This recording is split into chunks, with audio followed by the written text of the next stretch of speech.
The Night in the Great World of American TV Series. This video is purely for entertainment and does not infringe on copyrights or laws. The rights to the novel and image belong to the original author. We do not claim ownership. Don't like waiting and want to listen to this fanfic in full now? Subscribe to our Patreon, where you'll find the best fanfics. Chapter 201 Heavy Losses. In the mausoleum. The huge body of the Scorpion King slowly fell down, revealing Kai's figure, and he was holding the head of the Scorpion King in his hand. Perhaps because it was half human and half scorpion, even after its head was cut off, its body was still twitching, and its claws were even flying around, as if it wanted to find its head back. Tisk, Kai pouted unhappily and threw the head in his hand, which was constantly dripping with green liquid, into the crack on the side. As the head fell into the deep crack, the body of the Scorpion King finally couldn't bear it anymore, and turned into wisps of sand and dust that drifted with the wind and dissipated in the air. Boom. After killing the Scorpion King, the pyramid seemed to be triggered by some mechanism and began to vibrate, and some dust and gravel fell from the top. The ancient Egyptians seemed to like this tune, adding a self-destruct device to their tombs. This habit is really hard to judge. In order to deal with tomb robbers, let their tombs and tomb robbers play together? But the problem is that in TV dramas, in such cases, the protagonists usually run out before the tomb collapses, leaving only a bunch of villains to accompany the tomb owner. What is this? Speaking of villains, there is one here, and he will basically stay in the collapsed tomb to be buried with the Scorpion King. Kai walked to Imhotep, who was still vomiting blood. Imhotep was seriously injured, his entire chest was sunken, and he would spit out a lot of blood foam every time he breathed, but even so, he was still alive, and his vitality was very strong. When Kai walked to him, he was dragging his body out. As if he felt someone beside him, Imhotep raised his head with effort. Then he stopped struggling. He opened his mouth, as if he wanted to express something. But when he saw Kai's tall body, he closed his mouth again. The person in front of him was the god of desert and war. As a priest of the gods, he openly violated the will of the gods, and Imhotep himself felt that he deserved to die. So it seems that there is nothing to say. Anna. Sue. Please, Imhotep was dying, but he still couldn't let go of his lover. Kai didn't know what to say to this kind of lover. But just when Kai thought he was going to beg Kai not to hurt Anna Sue, Imhotep said something Kai couldn't expect. Please. Kill her? Please. Kai couldn't understand the lover's brain circuit.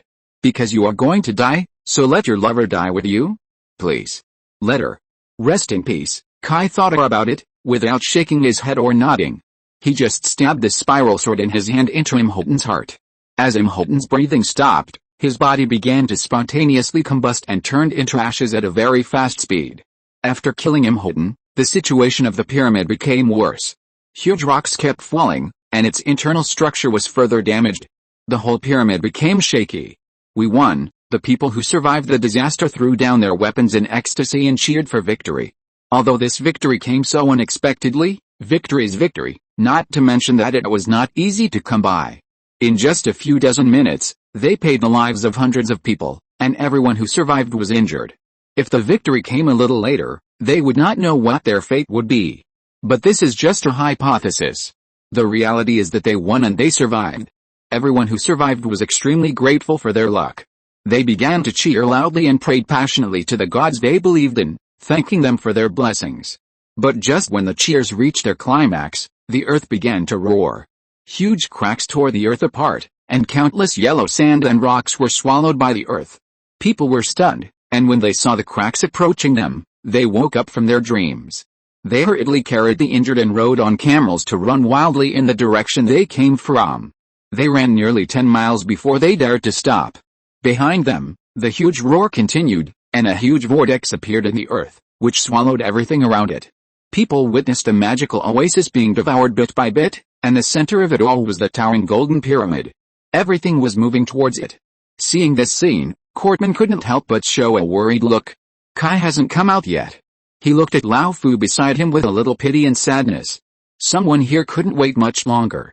His new old friend was not in good condition. His grandson, little Alfred, was now lying in his arms receiving treatment, or making his last effort. Among the people present, Dr. Hyde was an excellent doctor, but he was powerless to treat little Alfred's injuries.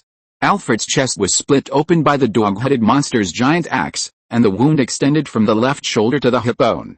If Alfred hadn't covered his abdomen tightly, his internal organs would have been all over the floor. This terrible wound might not be saved even in the best hospital in London, let alone in this environment. All Dr. Hyde could do was to forcefully sew up the wound with the first aid kit provided by Captain Nemo, but it was useless because the wound was too big. Now the only one they could count on was Kai, who always brought them miracles, and they hoped so this time.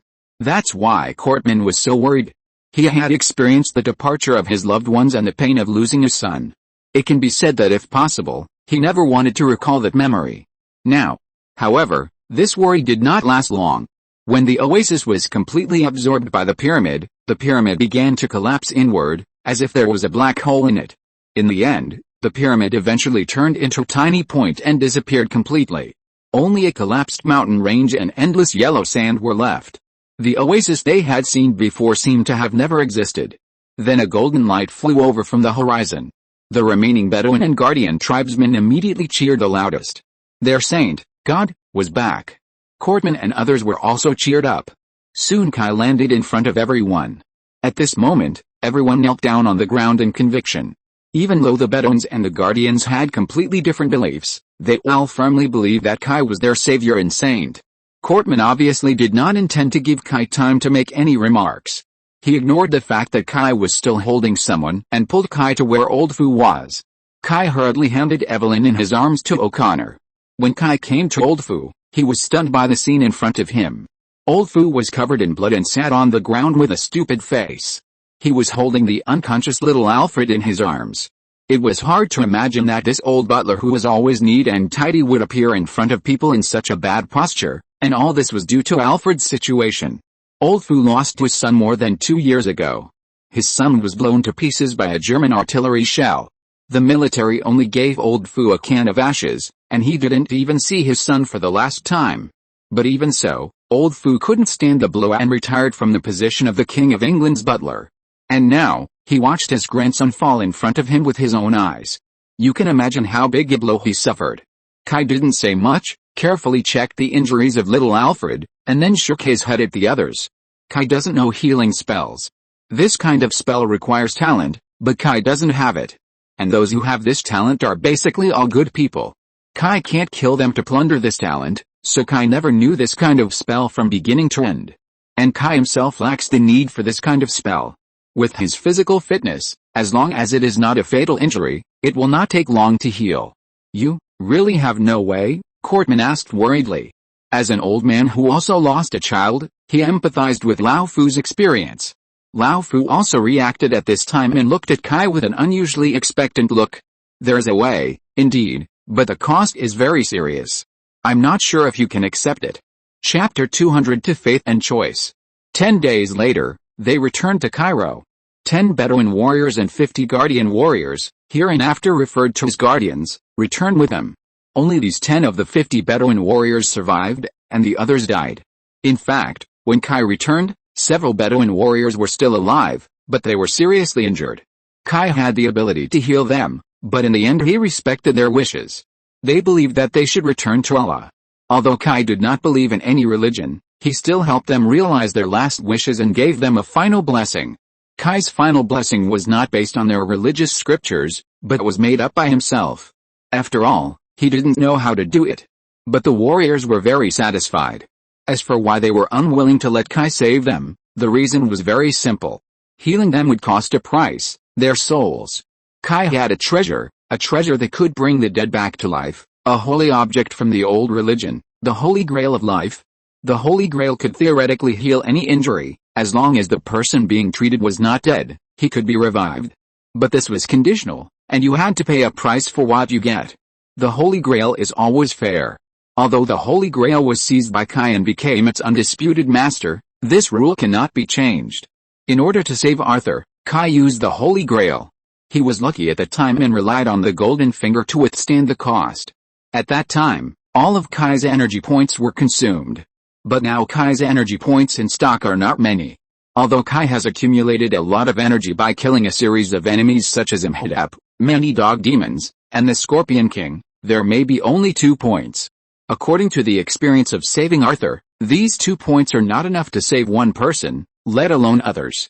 But Kai thought of a way to make things smooth. Although the price must be paid, it can be deferred. For example, Kai saved Alfu, and the price was paid by Alfu, but it can be delayed for decades until Alfu's soul returns to the Holy Grail after his death. There will be a little interest in the middle, but it doesn't matter, Kai can help pay it. In this way, he consumes very little energy, and saving some people is nothing. But this is also related to another problem. That is the problem of faith. For example, the Bedouins believe in Islam. They participate in the so-called jihad for their faith and to let their souls go to heaven. But the price of their survival is that their souls cannot return to Allah. They are unwilling to do so. They can go to heaven immediately, so why should they pay such a price? This is also when Kai asked Lao Fu if he could accept such a price. He remembered that Lao Fu's family were all devout Protestants. People who believe in God still attach great importance to the belonging of the soul, especially in this era, when faith is treated more seriously than in later generations. But Lao Fu did not hesitate at all and immediately accepted this request on behalf of Afu. In the eyes of some people, Lao Fu is a little too selfish. For example, Catherine, although she is a witch, she is indeed a devout believer. Well, it's so magical. She thinks that if it doesn't work, Afu's soul should return to the arms of God. If she knew her future life, she probably wouldn't say that. But she didn't condemn it too much. After all, who can blame an old man for saving his only grandson? This is human nature. So Afu came back to life. He did not blame his grandfather for his choice. It was not that he did not believe in God. On the contrary, he was still pious. It was just that he did not want to abandon his grandfather. That would be too cruel to an old man. As for the destination of the soul, he was not dead yet, so he would talk about it after he died. Of course, the Bedouin's choice was not wrong. Everyone has their own choices and there is no way to force it. However, the appearance of the Holy Grail also brought sequelae, that is, almost everyone regarded the Holy Grail of life as the Holy Grail that was widely circulated in the Western world. Especially the legend of the Holy Grail of King Uther. Now the religious aura on Kai is even stronger. This is terrible. He, an unbeliever, was actually worshipped as a religious figure. It was simply amazing. After seeing the Holy Grail, the 10 Bedouin warriors firmly believed that this was the holy relic of Allah and they must protect it. So they vowed to follow Kai.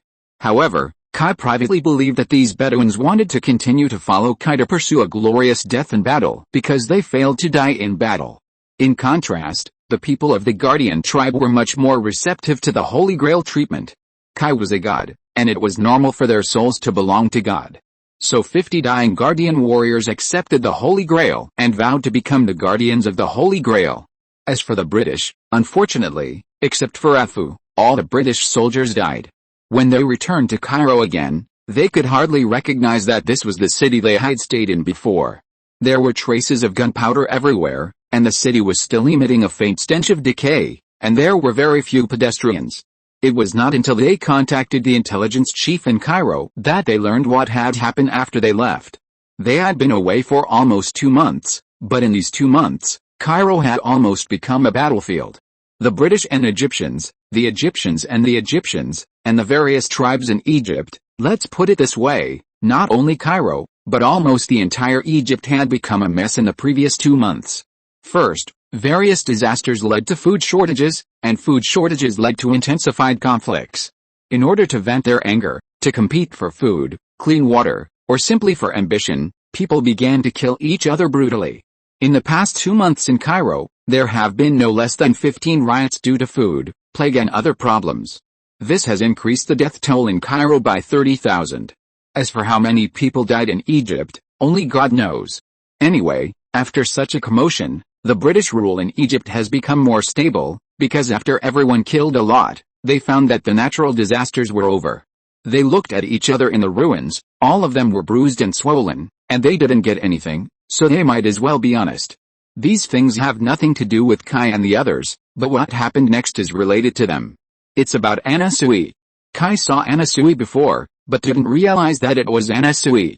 So this woman escaped magically, and ran to Cairo to meet with the German Baron von Grossmann, and then the British noticed them. These people made too much noise in Egypt. They killed at least more than 3,000 people. So many people were killed, even if the British were blind. They couldn't fail to notice them. So the British began to investigate, and found Anasui and the masked man Karl. This masked man appeared next to Baron von Grossman at some point. No wonder Kai never saw him again. After that, Anasui left Egypt with the Germans, and their destination was unknown. But the British did not gain nothing. They at least knew Anasui's secret: she became a demon. This discovery surprised Kai. He just felt that Anasui's breath was a little weird before, but he didn't expect that she would become a demon. She was a pure human before. How could she become a demon? You know, demons are not, like the legends say, transformed from the souls of evil people. To put it bluntly, they are alien creatures. How can humans become demons? The species has changed. If you're listening to this novel on a channel other than Fanfic World, it means they downloaded and uploaded it without effort. We cordially invite you to visit our channel, Mundo Fanfic Novelis. There you'll find the original version of this story, and you can explore many other novels of various genres. We're waiting for you to immerse yourself in a world of incredible novels. Chapter 203: Super Soldier Serum Project. The British took Anasui's transformation into a demon very seriously. The Church of the Holy Sepulchre even dispatched its elite and contacted Rome. They had to figure out how a woman who lived 3,000 years ago could suddenly revive and become a demon, and whether this kind of thing was universal. The Church of the Holy Sepulchre even planned to send Kai and his group to track down Anasui. Unfortunately, they had no power to order Kai. From the beginning to now, Kai and they were only in a cooperative relationship. For example, the British bosses had always wanted Kai to go to the front line and become a sharp sword for the British like Diana. Unfortunately, after this idea was put forward, Kai had no response except a sneer. Kai's idea was very simple. He could fight for humanity, such as killing demons, vampires and the like. As for other things, it had nothing to do with him. Even if the Germans were mixed up with those things, Kai did not intend to do anything to Germany. In the final analysis, this war was the sin of humanity itself. He could not quell the war, so he could only sit back and watch. Kai only did what he should do. As for the rest, it was just like what Westerners often said: leave it to God to decide. Just when Kai decided to stay in Egypt for a while, Anasui and Baron von Grossman came to Königsberg in East Prussia, Germany, also known as Kaliningrad in later generations, where the Thule Society, the organization to which Baron von Grossman belonged, was located. The Thule Society is a German extreme nationalist group. It was founded in 1910, but in fact, the organization existed a long time ago. It was a joint organization of Prussian military nobles. It was originally just an organization with strong nationalism. It was not until the late 18th century that the rising Superman doctrine spread to Prussia. Those military nobles, who were already extremely radical, were fascinated by this imaginary doctrine. They believed that the most superior Aryan race lived in Northern Europe, that is, them, so this aristocratic organization turned into the current Thule Society. The so-called Thule is the far north in ancient legends. Some backbone members of the society believe that it is between Iceland and Greenland. These two islands are believed to be the remaining territory of the sunken kingdom of Atlantis. The Thule Society firmly believed that the Germans who defeated the ancient Roman army in the Teutoburg forest in 9 AD were the descendants of the disappeared Thule people. So they recruited many philosophers, scientists, and anthropologists to restore the glory of the Thule people. Up to now, this organization is no longer limited to philosophy and science. They began to indulge in witchcraft and mysticism and became more radical. They are all fanatical Darwinists and are very superstitious about the so-called evolution. They think that their race is different from today's Europeans. Their noble bloodline was polluted by inferior bloodline, and they degenerated. If they want to restore their former glory, they must evolve. For this reason, the organization has done many horrible experiments to achieve the so-called evolution, but apart from creating a monster like Karl, they have no gains. This is far from what they call evolution, but after this research was successfully taken away by Ludendorff, it played a lot of role. By the way, Ludendorff is not a member of the Thule Society. Because Ludendorff was from Posen, now Poznan, Poland, although Ludendorff was also a genuine Prussian, because Posen joined Prussia only nearly 100 years ago and often made a fuss about independence, the extremists of the Thule Society did not trust the Posen people at all. In short, although this organization is not conspicuous now, the strength gathered secretly is actually very huge. Masked Man Karl is a member of the Thule Society, and his qualifications are much older than Baron von Grossmann. Karl's full name is Karl Lapprich Cronin, a native of Munich. A typical extremist, a pervert and a genius in medical skills and mechanical engineering. Out of his obsession with so-called evolution, he conducted a series of cruel experiments on his own body, including surgical removal of his own eyelids, lips, toes and fingernails. He eliminated his sense of pain and transformed many parts of his body into machines. He also designed a tailor-made gas mask to filter bacteria and other components that might harm his exposed tissues, and wore it forever. Of course, this so-called evolution is naturally impossible to be accepted by others. It is not a good thing to turn yourself into half human and half ghost. So the Zuli Society gave up Karl and let him develop freely. Baron von Grossmann is another highly regarded genius after Karl. His strength is biology. To sum up, although Gregory's plan has completely failed, as far as we are concerned, we have got what we have always dreamed of. In a dark room, Baron von Grossmann was reporting to several big men hiding in the dark. That woman can really make us complete the evolution, one of the old men in military uniforms said in a deep voice. Of course, Baron von Grossmann said decisively. She was just a powerless woman before, but after Gregory's spell, she immediately became an extraordinary existence. This is the ironclad evidence. You want us to become demons. Such a statement immediately attracted other dissatisfaction. They are extreme nationalists, and their religious beliefs are also very firm, just a little twisted, but they cannot accept becoming demons. Of course not. We only need our body tissues for screening and cultivation, and finally extract substances that can help us evolve. Moreover, she is a combination of human and demon. Nothing could be more suitable. I will experiment on the soldiers first to help us win the war, and then improve the possible drawbacks in the process of use until it can perfectly meet our requirements, Baron von Grossmann said excitedly. So, I named this project the Super Soldier Serum Project. A group of people heard Baron von Grossmann's story and immediately started discussing. Finally, one of the big guys said on behalf of everyone, so how much budget is needed? What is the timetable? What about the personnel arrangement? This basically agreed to Baron von Grossmann's request, and Baron von Grossmann clenched his fists tightly for this. He knew he succeeded. Budget. I can't give you a detailed figure, but I hope you can give me the greatest support. This requires a lot of experiments, so financial support is necessary. As for the timetable, I estimate that it will take at least 1 to 2 years to produce preliminary results. As for the personnel, I hope to get 2 people. The others had no objection to Baron von Grossmann's funding and time requirements. Who? Dr. Abraham Erskine, a biochemist, and John Schmidt, a scientist. I trust their abilities. These 2 scientists are the talents that the Thule Society focuses on. Although they are not members of the Thule Society, they are both funded by the Thule Society. Okay. We will arrange Baron Wolfgang von Strack to assist you in this project. Baron Wolfgang von Strack, a Bavarian, a Prussian nobleman, and a rising star of the Thule Society in the military. The Thule Society did this to balance, just like the German Emperor wanted to support Baron von Grossmann and create a balance between Ludendorff. Chapter 204 Sarajevo Incident. Anna Sue followed Baron von Grossmann, not only because she had nowhere to go, but also because she wanted to realize her ambitions through Baron von Grossmann. She has never been content to be just a dispensable vase. She has always had greater ambitions, such as being the Princess of Sabia and seducing Imhotep. After she knew that the world has changed a lot now, her mind began to become active. Egypt? Now it is a poor and backward place, constantly colonized and exploited by foreigners. Even if she rules there, what can she do? She has no intention of building a country. She only hopes to master a strong country that allows her to do whatever she wants. Germany is the best target at this stage. This country is strong and one of the most powerful countries in the world. More importantly, it is a military autocratic country. The German emperor has extraordinary power in this country. Compared with the republican politics of Britain, Germany is undoubtedly her most ideal place. Anna Sue thought very simply.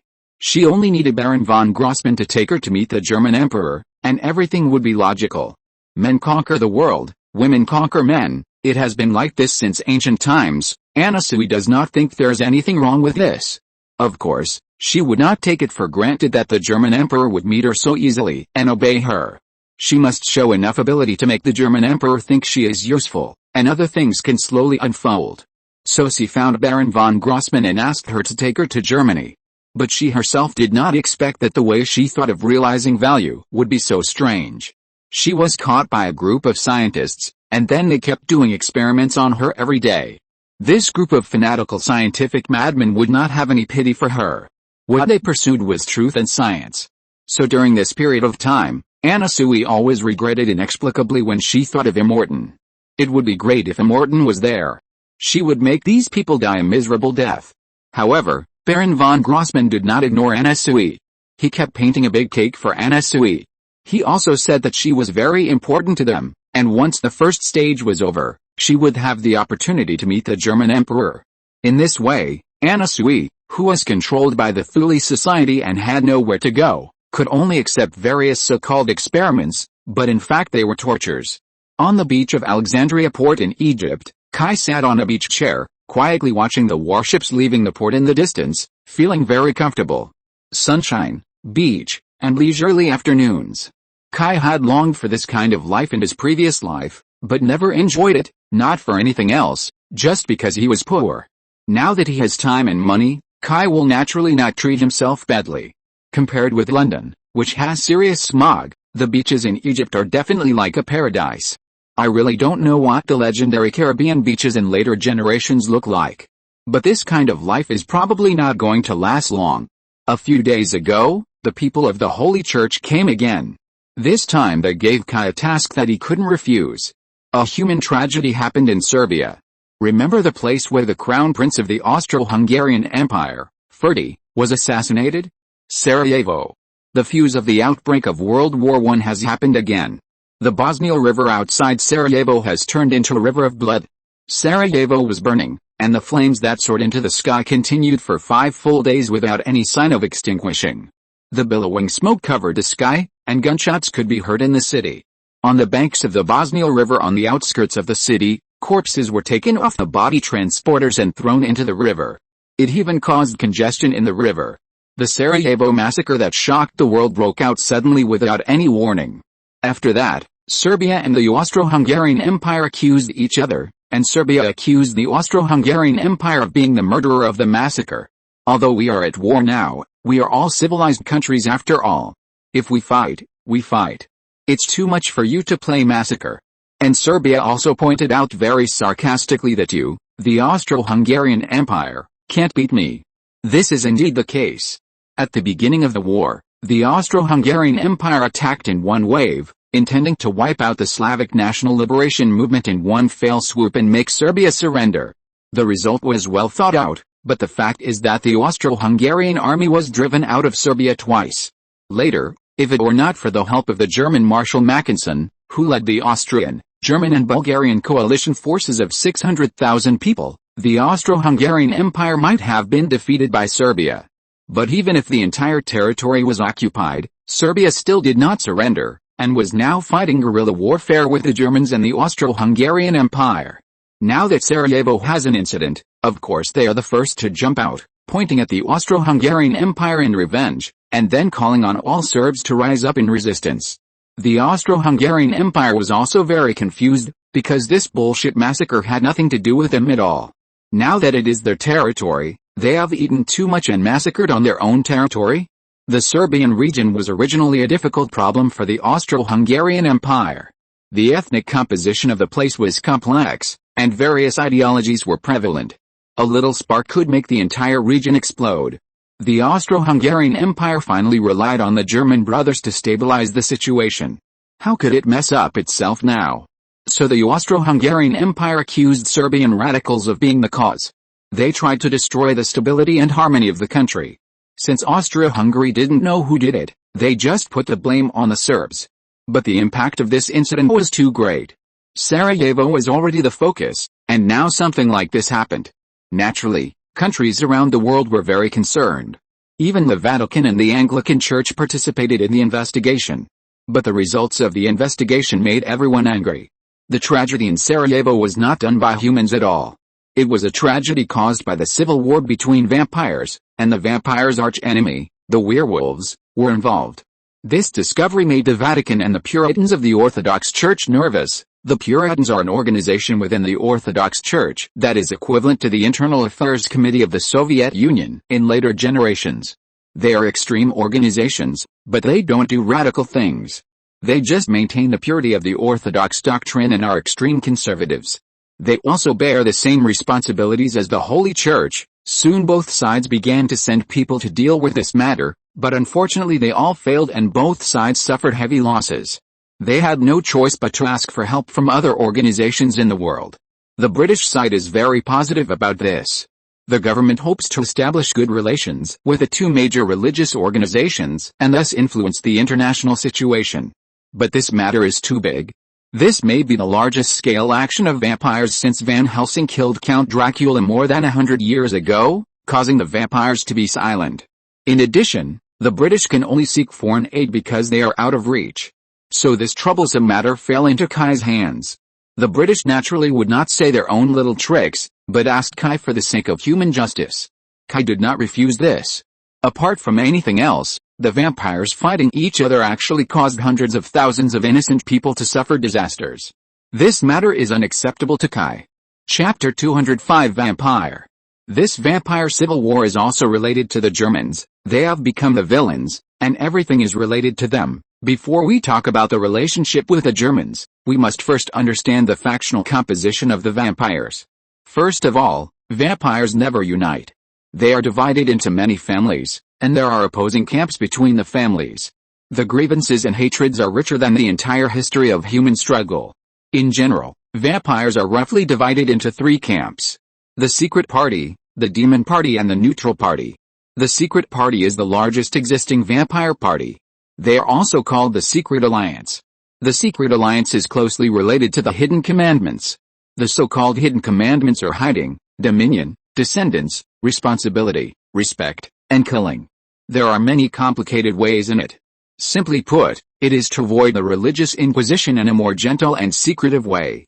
This party hopes to reserve a place for the Blood Clan in the modern era. The Secret Alliance is an open community that claims that all vampires are members, regardless of whether they want to join or not. Any vampire, regardless of blood relationship, is welcome to join. They are tightly organized and follow the Western feudal system of society. A city and its suburbs are called the territory, which is ruled by a prince. He is the highest authority in the territory, responsible for mediating disputes, maintaining order, and has the right to formulate regulations and issue hunting orders, hunting humans or hunting his own clan. Only with his permission can new vampires be sucked. The prince is usually the patriarch of the most powerful clan in the territory, and is also mostly the oldest vampire in the territory. Puppet regimes without power are usually difficult to maintain. The higher level meeting is the General Assembly. In order to resolve disputes between territories or to impeach unqualified princes, all vampires in the territory have the right to participate. It can be a regular or irregular meeting. Once it passes the review of the General Assembly, it also has the right to order the prince to abdicate. In addition, the 7 clan leaders of the secret party will elect 7 supreme judges from each clan to patrol each city. Once a problem is found, they have the right to convene a general meeting and serve as the speaker. They have the highest judicial power, and the monarchs of each territory cannot disobey their orders. But don't be fooled by these things and think that they are good vampires. In fact, from the perspective of humans, only dead vampires are good vampires. Although these grandsons are doing it secretly, they can kill a lot of humans. The 7 clans that make up the secret party are Brooke, Gangro, Macavie, Naufel, Toledo, Zinmore, and Fanshoe. Among them, the Fanshoe clan has always been in a leading position. After that is the Demon Party, also known as the Demon Banquet Alliance. This vampire party is not so much. The Demon Party Alliance does not recognize the 6 commandments of the secret party. Their means of ruling are mainly force and blood. Generally, these guys make big news. They are mainly led by 2 clans, Lasemba and Jimichi. They advocate enslaving humans and making the noble blood race the masters of the world. At first glance, they are villains. Finally, there are neutral parties. This group is more complicated, with all kinds of people. Except for the previous 9, the other 4 of the 13 vampire clans are neutral parties. In addition to these 4 clans with rare names, there are also some vampires with messy origins. This party is the least united, and the concepts are very different from each other. Some are escapists, some are fish in troubled waters, and some are troublemakers. Even more bizarre is the so-called redemption faction. The vampires of this faction are the most hypocritical. They believe that blood-sucking is a curse, but they are reluctant to give up the convenience of immortality and extraordinary power, so they suddenly have the idea of redemption. They want to get rid of the curse of blood-sucking and want all the benefits. Tell me, is it hypocritical? In short, the vampires are a mess, and there is great hatred between each other. Parties fight against each other, clans are hostile to each other, and there are intrigues within. There are also grievances and hatreds between individuals, and open and secret struggles. Assassinations, kidnappings, betrayals, lies, and other things happen every day between vampires. But overall, they are still balanced. However, all this started to go wild after the Germans came out. Vampires, of course, get stronger as they get older. This results in young vampires having no room for advancement. Especially the secret party, they are well organized, with clear class divisions, and each class should do what and what rights they have. This makes it very difficult for many young vampires to gain power. Vampires are immortal, have no shortage of money, do not fight for power, and seem to have no other pursuits. So resentment began to accumulate, and young vampires wanted to kick out the older generation and take over themselves, and this resentment has accumulated for hundreds of years. Who the hell can stand it? The Germans are also very ghostly. They don't cooperate with those old monsters. These people have power, so they are naturally content with the status quo, and they are as cunning as ghosts. It is impossible for them to cooperate with the Germans. In order to gain power, those young people are naturally interested in the Germans' invitation to cooperate. So in this environment, a group of vampires who were not satisfied with the status quo got together with the Germans. Their actions were relatively secretive. Although the bosses of the secret party knew that someone was cooperating with humans, they did not know who it was. If this continues, the younger generation of vampires supported by the Germans might really give those bosses a big surprise. But the problem lies with Kai. Remember the group of vampires who ran to Kai's mausoleum? They learned about the mausoleum through the Germans, and then mobilized their accomplices in the UK to finally find out the specific information about the mausoleum.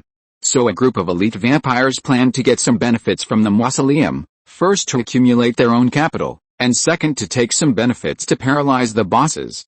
As a result, almost the entire army was wiped out. Only a female vampire named Camilla escaped by selling out her teammates. With the sacrifice of so many elites, if the bosses still don't notice the problem, then they really have lived in vain for so many years. So the new and old contradictions within the secret party were exposed. The big guys naturally didn't want to let a bunch of little guys threaten them. Not to mention that they violated the hidden commandments. So with this reason, the big guys planned to purge. As a result, the matter was more serious than they thought. This matter was not caused by a few little guys on their own initiative, but represented the dissatisfaction of one class with another class. The big guys chose to purge, which immediately led to a strong backlash. Originally, it was still a political incident, and political means such as internal negotiations and consultations could be used to solve it. Those old gangs have lived for hundreds of years, and they still have these means. But the Germans made a mess, and they didn't know how they got together with the Demon Party. The Demon Party seemed to see an opportunity to strike the secret party, and got together with a new generation of the secret party through the Germans. In addition, some neutral parties fanned the flames everywhere and acted as troublemakers, and the civil war broke out. It was a joke, but it was very real. These vampires didn't have anything to pursue, so power became the only thing they desired. Betraying for power was nothing great at all. Then, the war between humans was fierce, and the vampires were also not ambiguous, but they were a secret war, and outsiders didn't know about it. Their main battlefield was Sarajevo, where the core forces of the secret party were concentrated. In fact, the place where the secret party was most concentrated was Vienna, but the Germans could not allow vampires to make trouble in their own country, so the battlefield was forced to move to Sarajevo. The war was not very fair from the beginning. As mentioned earlier, the older the vampires, the stronger they are. The new generation is not a match at all. At this time, the Germans came out again. Didn't Ludendorff always work on biological and chemical weapons? He really developed something. A kind of enhanced poison gas. This is not the first enhanced poison gas developed. Ludendorff's Viper Commando was so fierce before because of the enhanced poison gas that was previously researched, which made the soldiers' physical fitness much better than ordinary people. But Ludendorff was not satisfied, especially after Diana caused a lot of losses to his commando. He wanted something better. So he asked his partner, Mrs. Viper, to prepare better enhanced poison gas for him. Mrs. Viper did it, but the result was not very good. The second generation of poison gas is very effective, much stronger than the first generation, but it has great side effects. The human body cannot bear it at all. But it is no problem for vampires. So the vampires got the poison gas through Ludendorff. If it was just this, things would not be like that. But the problem still lies in the poison gas. This poison gas is specially designed for humans, and no consideration has been given to what reactions will occur in vampires. As a result, after the war lasted for a period of time, things changed. This poison gas seems to have changed some of the characteristics of vampires, making them ugly, shriveled, with all the hair on their bodies fading, their intelligence declining, and they are more bloodthirsty. At the same time, they have an infectious disease, and this infectious disease targets humans. As long as humans come into contact with mutated vampires or are bitten, they will immediately fall into frenzy and attack everyone indiscriminately. Although the probability of death in the end is not high, the infected will then fall into a high fever, and their blood will become highly toxic to vampires. It will make vampires fall into a crazy state of thirst for blood until they die of exhaustion. This seems to be because when studying poison gas, Mrs. Viper used a sample of vampire tissue, but no one expected such a big change. The infectious disease caused innocent people in Sarajevo to suffer. A group of people went crazy for no reason, causing the unstable situation to get out of control. After that, the vampires who preyed on humans also got into trouble and were infected one after another. In the end, it turned into a big riot. What's more terrible is that the werewolves seem to have discovered that the war between vampires gave them an opportunity. So a group of werewolves from Bulgaria and Eastern Europe entered Sarajevo. A shocking battle broke out in Sarajevo. The vampires, who were in a complete mess, no longer cared about the secret war, and the werewolves and the devil party didn't care either. So the unlucky ones became humans. Chapter 206 Arrival. Now humans began to flee in large numbers, and the entire Sarajevo completely became a foreign territory, and those guys seemed to realize this, so although they attacked each other, they also tacitly regarded this as a target for each other. They probably felt that humans were killing each other and had no time or energy to care about them. The fact is similar. Anyway, the governments of all parties had no choice but to pretend that they didn't know and strictly block the news. The definition of the Sarajevo massacre is a tragedy caused by the release of poison gas. As for who the murderer is, everyone has their own story. The Allies accused Serbian radicals and the Allies of doing this. They seemed to have some reason to say that this was a trick. After all, it was already the territory of the Allies. The Allies said that it was the Austro-Hungarian Empire that did it, and many people agreed with this. The Austro-Hungarian Empire did have motives and suspicions. In short, the people of Sarajevo just considered themselves unlucky. The countries also had their own plans in mind. Now they don't have the energy to care about this. Everything can be solved naturally after the war is over. But some people can't just ignore it. Religious organizations such as the Orthodox Church, the Vatican, and even the Anglican Church cannot bear to see the promised land of God occupied by a group of evil creatures. This is the greatest blasphemy against God. If they don't care, their faith may be shaken at any time. Kai can't just ignore it either. As a policeman, he can't even stand the crime, let alone this naked massacre. The key is that it was done by aliens. The natural opposition makes it even more impossible for Kai to ignore it. So Kai accepted the commission of the Holy Church. The leisurely time passed quickly. Kai and his team took the Nautilus and reached the coastline of Serbia in just a few days. They secretly landed in the coastal city of Ploče and then took a train to Sarajevo in the northeast. There were not many people who followed this time, only Catherine, Courtman, O'Connor, Afu and Dr. Hyde. Catherine's role is needless to mention, she is a professional. Courtman can speak multiple languages, Bosnian, Serbian and Croatian. Dr. Hyde is powerful, and more importantly, he is also a biochemist, which should be of great help to this trip. Alfred's role was to contact the British Intelligence Department. O'Connor was appointed by Old Fu, and the old butler felt that his master should need a handyman. O'Connor had already made an agreement with Daniels to formally join Old Fu and become Kai's attendant. As for the others, their characteristics were too obvious, just a typical Arab dress and habits of the Bedouins and the Guardians were too eye-catching. Captain Nemo was also for this reason. Serbia was a very conservative region. Even at the end of the 20th century, the barbaric custom of blood revenge was still popular here.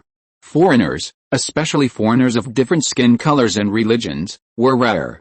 Along the way, we encountered strict inspections by various Austro-Hungarian troops, and the train was sometimes intermittent. It was very likely that the train would be requisitioned in the next second and everyone would be driven off. It took 3 days of stumbling and bumping for everyone to arrive outside Sarajevo. This place has become a hell, and the sky has not seen the sun since the riots. Those who can run have run away, leaving only some people who can't run away. For example, the poor, the stubborn elements, and the rebels. It has to be said that humans are really very tenacious creatures. After almost a month of riots and massacres, humans began to understand who their enemies were. So a group of rebels who relied on ancient legends to hunt vampires appeared. Most of these people were citizens who had feelings for Sarajevo, the poor at the bottom, and the soldiers and police from Sarajevo. Their homes are here, and their ancestors have lived here for generations. They can't go anywhere. What's more, the people who occupy their homes are enemies of God. Conservative and superstitious Serbs are even less likely to bow their heads. The Serbs here are a general term, not just the Serbs. At this moment, the Serbs, who were originally full of ethnic conflicts, began to unite to fight against vampires. However, there were not too many of them, only a few thousand. They were the last resistors, and more people were numb and desperate. They didn't think they could defeat the devil. The British intelligence department arranged to connect with him was a leader of the Sarajevo resistance. His name was Dragutin Haramidža. He is an ardent independence activist and extreme nationalist. He admires Dragutin Dimitrijevic, the mastermind of the Sarajevo incident, so he changed his name and even gave himself a nickname Sacred Bull. But now his ideas have changed, and he began to reflect on his extreme thoughts. Of course, this does not refer to independence, but to extreme nationalism. After all, when fighting vampires and other monsters together, he has established deep friendships with many warriors of other nationalities. The reason why the British found him was because of his experience studying in the UK, and he always believed that independence must be achieved with the help of the Allies. He is an authentic pro-British person and he doesn't like Russians. He thinks there is no difference between Russians and the Austro-Hungarian Empire. Under Dragutin's arrangement, they entered Sarajevo, which was already depressed. Sarajevo used to be called the Pearl of Serbia. It is ancient and rich in culture. Various ancient buildings are full of style, and the natural scenery is even more beautiful. People linger. Humanistic atmosphere. Well, the humanistic atmosphere is really almost there. After all, this is a powder keg. In short, this once beautiful city has become riddled with holes. Looking at the scenes, Kai had to sigh. These houses must be very expensive in the future. It's a sin to destroy them like this. The shadow left by the terrifying house prices has always been in his heart. They were arranged to stay in an inconspicuous tavern. The owner of this place has already run away. The petty bourgeoisie with some money usually run away the fastest. It is rare that a guy like Dragutin who has the conditions to study in the UK actually stayed. In this era, there are no poor people who can go to the UK to study abroad. The secret and solid house structure, as well as a very large wine cellar under the tavern, made this place a stronghold for the rebels. Nowadays, the rebels generally do not move on the ground, but move to the underground sewers. The vampires here are not willing to come here at all, and the old and narrow sewers are not a good place for the tall werewolves, so the sewers have become a very safe place. You are finally here. We have been waiting for a long time. The reinforcements from the Roman Catholic Church and the Ecumenical Patriarch have not arrived yet, and we thought we were abandoned. After entering the wine cellar, a group of people immediately surrounded them. Although only 4 people came, at least they saw people. As long as there were people coming, it meant that the people outside had not given up the city. Kai was a little uncomfortable with this atmosphere like the Red Army meeting, so he asked Afu to negotiate and comfort those people. He pulled Dragutin to talk about the current situation. Chapter 207 The Rebels. Now the entire city of Sarajevo is roughly divided into 4 parts. The secret party occupies the central city, which used to be the most prosperous area of the city. Not only that, the secret party seems to have colluded with some powerful people, which made many people in Sarajevo's original military and police system join them, so their strength is very strong. Not only do they have many vampires, but they also have military and police to help. Now the central area has been built into a fortress by them. All entrances and street commanding heights have been set up with barricades and firing points. The new party, the young vampires who seized power, occupied the old city, which is the most beautiful place in Sarajevo. Both the scenery and the architecture are the most beautiful places in the whole of Sarajevo, no, in the whole of Serbia. But now, there is no one there. Either they escaped or died. Now there are mutants wandering there every day, and we don't know the situation there. Then there is the new city, that is where we are. The new city is where the civilian class lives. You can see what it looks like here. Most people have run away, and those who haven't run away can only wait to die. They all regard this place as a hunting ground. Many people who don't have time to escape are driven here. At night, those beasts will appear in groups and kill innocent people everywhere. Although we have been resisting, we have achieved little success. We can only ensure the basic order of a few nearby blocks. Outside of here. I don't want to say this, after all, this is my hometown, but those places have become hell. Finally, there's New Sarajevo. There, Dragutin's face was complicated when he said this. New Sarajevo is a new urban area that has only emerged in recent years. It is used to divert the already saturated residential population. In recent years, with the economic development and the ethnic policy of the Austro-Hungarian Empire, Sarajevo has welcomed many new immigrants from various ethnic groups, so it is also the most mixed.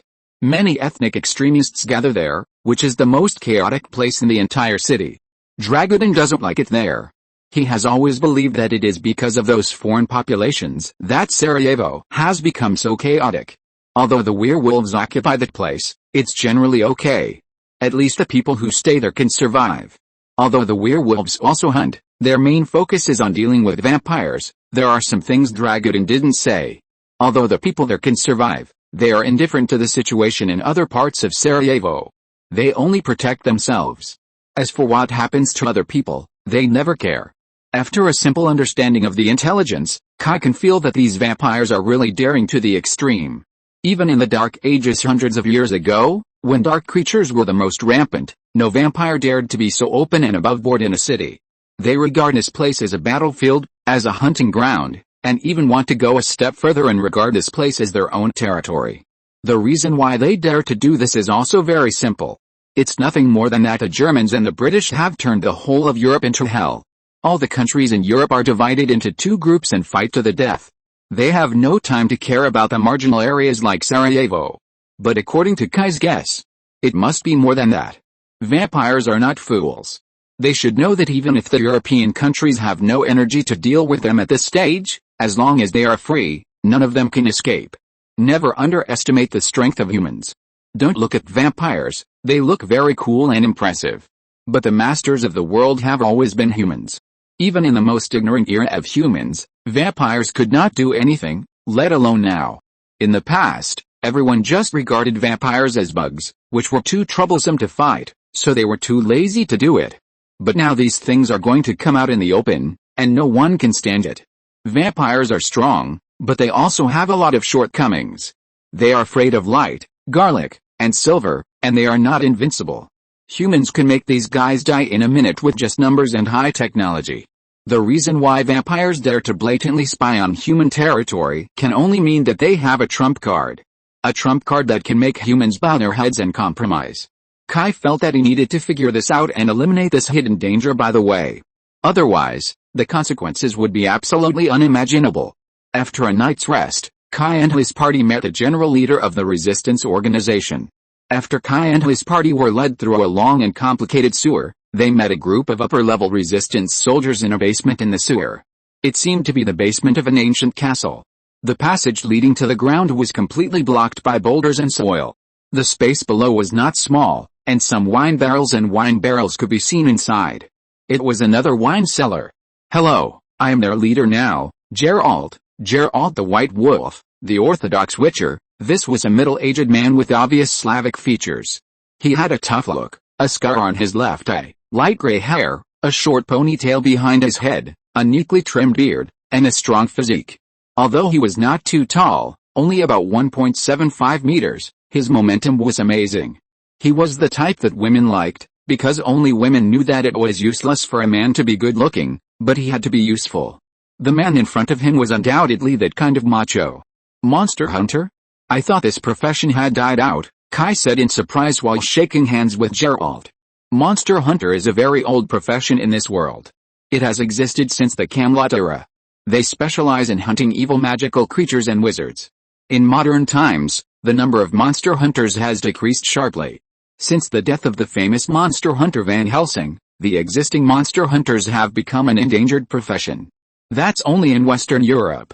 There are still many monster hunters in Eastern and Southern Europe, Geralt said coolly, with a hint of contempt in his tone. The decrease in monster hunters is, on the one hand, because people have more choices to hunt those evil creatures. With a musket, who would go to learn swordsmanship and a lot of monster knowledge? Secondly, this is not the old society. The problem of food is no longer the main concern of Europeans. In the past, only families who could not eat would send their children to monster hunters in exchange for a glimmer of life. Monster hunters are not a good job. The job is dangerous, not to mention facing those terrible dark creatures every moment. Moreover, every demon hunter needs to go through a difficult test called the Trial of Green Grass. The survival rate of this trial has never exceeded 1 in 10 and every demon hunter will not have a good end. For this kind of work, who would be willing to send their children to such a life or death situation with no good end if the parents have some means? I think only the extremely poor places such as Eastern Europe and Southern Europe will continue to retain this tradition. But this behavior has become a symbol of cowardice in the eyes of this Slavic demon hunter. However, Kai did not feel anything, because it has nothing to do with him. So Kai did not say much to the rebels on this issue, but continued to ask, Orthodox people? I remember that I got the news that the people of the Purity Society were wiped out. Why, we are not the same as the masters of the Purity Society. So your news is not wrong. How to describe the Purity Society organization? It is more like an official combat priest group. They are all clergy, but they are just armed versions. And the demon hunter team that Geralt is in is like a subordinate mercenary. They act independently, but the funds come from the major Orthodox dioceses. I think I understand. Let's get down to business. After Kai got the basic situation, he dropped the topic. This kind of internal hostility and quarreling had nothing to do with him as an outsider. That's what I meant. Geralt had no intention of complaining to a stranger. Chapter 208 The hunt begins. Geralt's intelligence was much more detailed than Dragutin's, and according to Geralt's research on those mutants these days, he found that these things were more terrible than imagined. They were the most greedy vampires, and the mutations in them made them more hungry and more powerful. But the sequelae of the enhanced poison gas were much more serious than imagined. Their intelligence began to regress significantly. Now the vampires of the new party are trying their best to control their increasingly crazy companions. The effect is still good at present, but once a battle occurs, these hairless things will immediately run away and are not controlled at all. It is also because of this that the vampires of the secret party can still have the upper hand. However, no one knows how long this situation will last. Because the new party's experiments on controlling mutant vampires are still continuing, once they make a breakthrough, the secret party can only retreat. Geralt brought a total of 3 companions, and now these companions are scattered in the strongholds of the rebels to help those ordinary people train how to hunt vampires. But the reality is that this method cannot be said to be ineffective, but civilians are always civilians, and no one has the ability to turn a group of untrained civilians into real warriors in more than a month. So now the biggest problem Geralt faces is that there is no one, and those rebels need someone to lead them. They are a group of sheep, and if there is no lion to lead them, they can only be a group of sheep. So after the greetings, although Geralt promised Kai's request and hoped that he would help investigate what trump card made the vampire so bold to make trouble so blatantly. But the next moment, the white-haired demon hunter decisively asked Kai to help eliminate a group of vampires entrenched in the new city. In Geralt's view, anyone who dared to run to Sarajevo at this time could not be a weak chicken. And he really needed people, and Geralt himself would go out soon, because it would be dark soon. The vampires were about to go out to hunt, and he had no time to test Kai's strength. He could only try his best, otherwise at least dozens of innocent people would die tonight. Kai could only agree to this. Would he watch innocent people being killed by a bunch of blood-sucking beasts? Moreover, they had few sources of intelligence here. This place was an enemy-occupied area for Britain, and it was ravaged by vampires. The British intelligence network had long been riddled with holes. The real information collection had to rely on the local snakes under Geralt. Without intelligence, it meant that Kai could not act at will, which would make the situation develop in a way he could not expect, which was not what Kai wanted to see. Kai had two goals. To eliminate this disaster, which was relatively simple. Kill all the non-humans and nothing would happen. The second was the trump cards of those non-humans. If this thing could not be found, it would definitely cause endless troubles. Don't make a Vienna massacre at that time, wouldn't that be even worse? So don't say anything, just work. At least killing vampires is impossible to be wrong. The target of the mission that Geralt gave Kai this time was a small vampire family. Clan is a very large concept, and under the clan are many vampire families. This small vampire family is a wanderer. They are not a secret party, nor a demon party. They are just a poor creature without a clan. But often these lonely ghosts with no action program are the most annoying. For example, the secret party, they hunt in their own territory in a planned way, and they cannot cause major turmoil. It is best to do it secretly. They will develop a secret network of relationships in the local area, such as setting up orphanages and welfare homes. Yes, vampires may be the biggest philanthropists in Europe in this era. They own many orphanages and welfare homes. Of course, their core is still dirty, and they still need blood. But overall, it is a good thing for society. They just draw blood regularly, and they will not kill those children and poor people. It is not a big deal for a person to have blood drawn once a month. There is also the capture of some marginal people, who are not conspicuous. Although the demon party is crazy, they also have their own fixed territory. When they are not making big news, they are still quiet. But the wanderers are different. They have no local conflicts of interest and naturally don't care about any negative impact. They just do a job and run away. The impact is very bad, leaving all the trouble to the local families. Therefore, this kind of vampires are very unwelcome in the secret party. If they meet, they will be expelled directly at the least, and killed directly at the worst. The devil party is a little better, but they don't have a good face for this kind of mob. I don't know where this group of wanderer families came from. They have been entrenched in the new city of Sarajevo for a month or so. At least hundreds of people died in their hands. These guys may have been wandering for a long time and are very cunning. Geralt organized people to kill them several times, but they ran away every time. This family is called the Austin family. It seems to come from France. The war there is so bad that even vampires can't protect themselves, so they choose to run here. Our people have been collecting information about them these days. Until yesterday, our people accidentally discovered their temporary residence, Dragodin explained to Kai while leading Kai and his friends through a long sewer to a dilapidated neighborhood.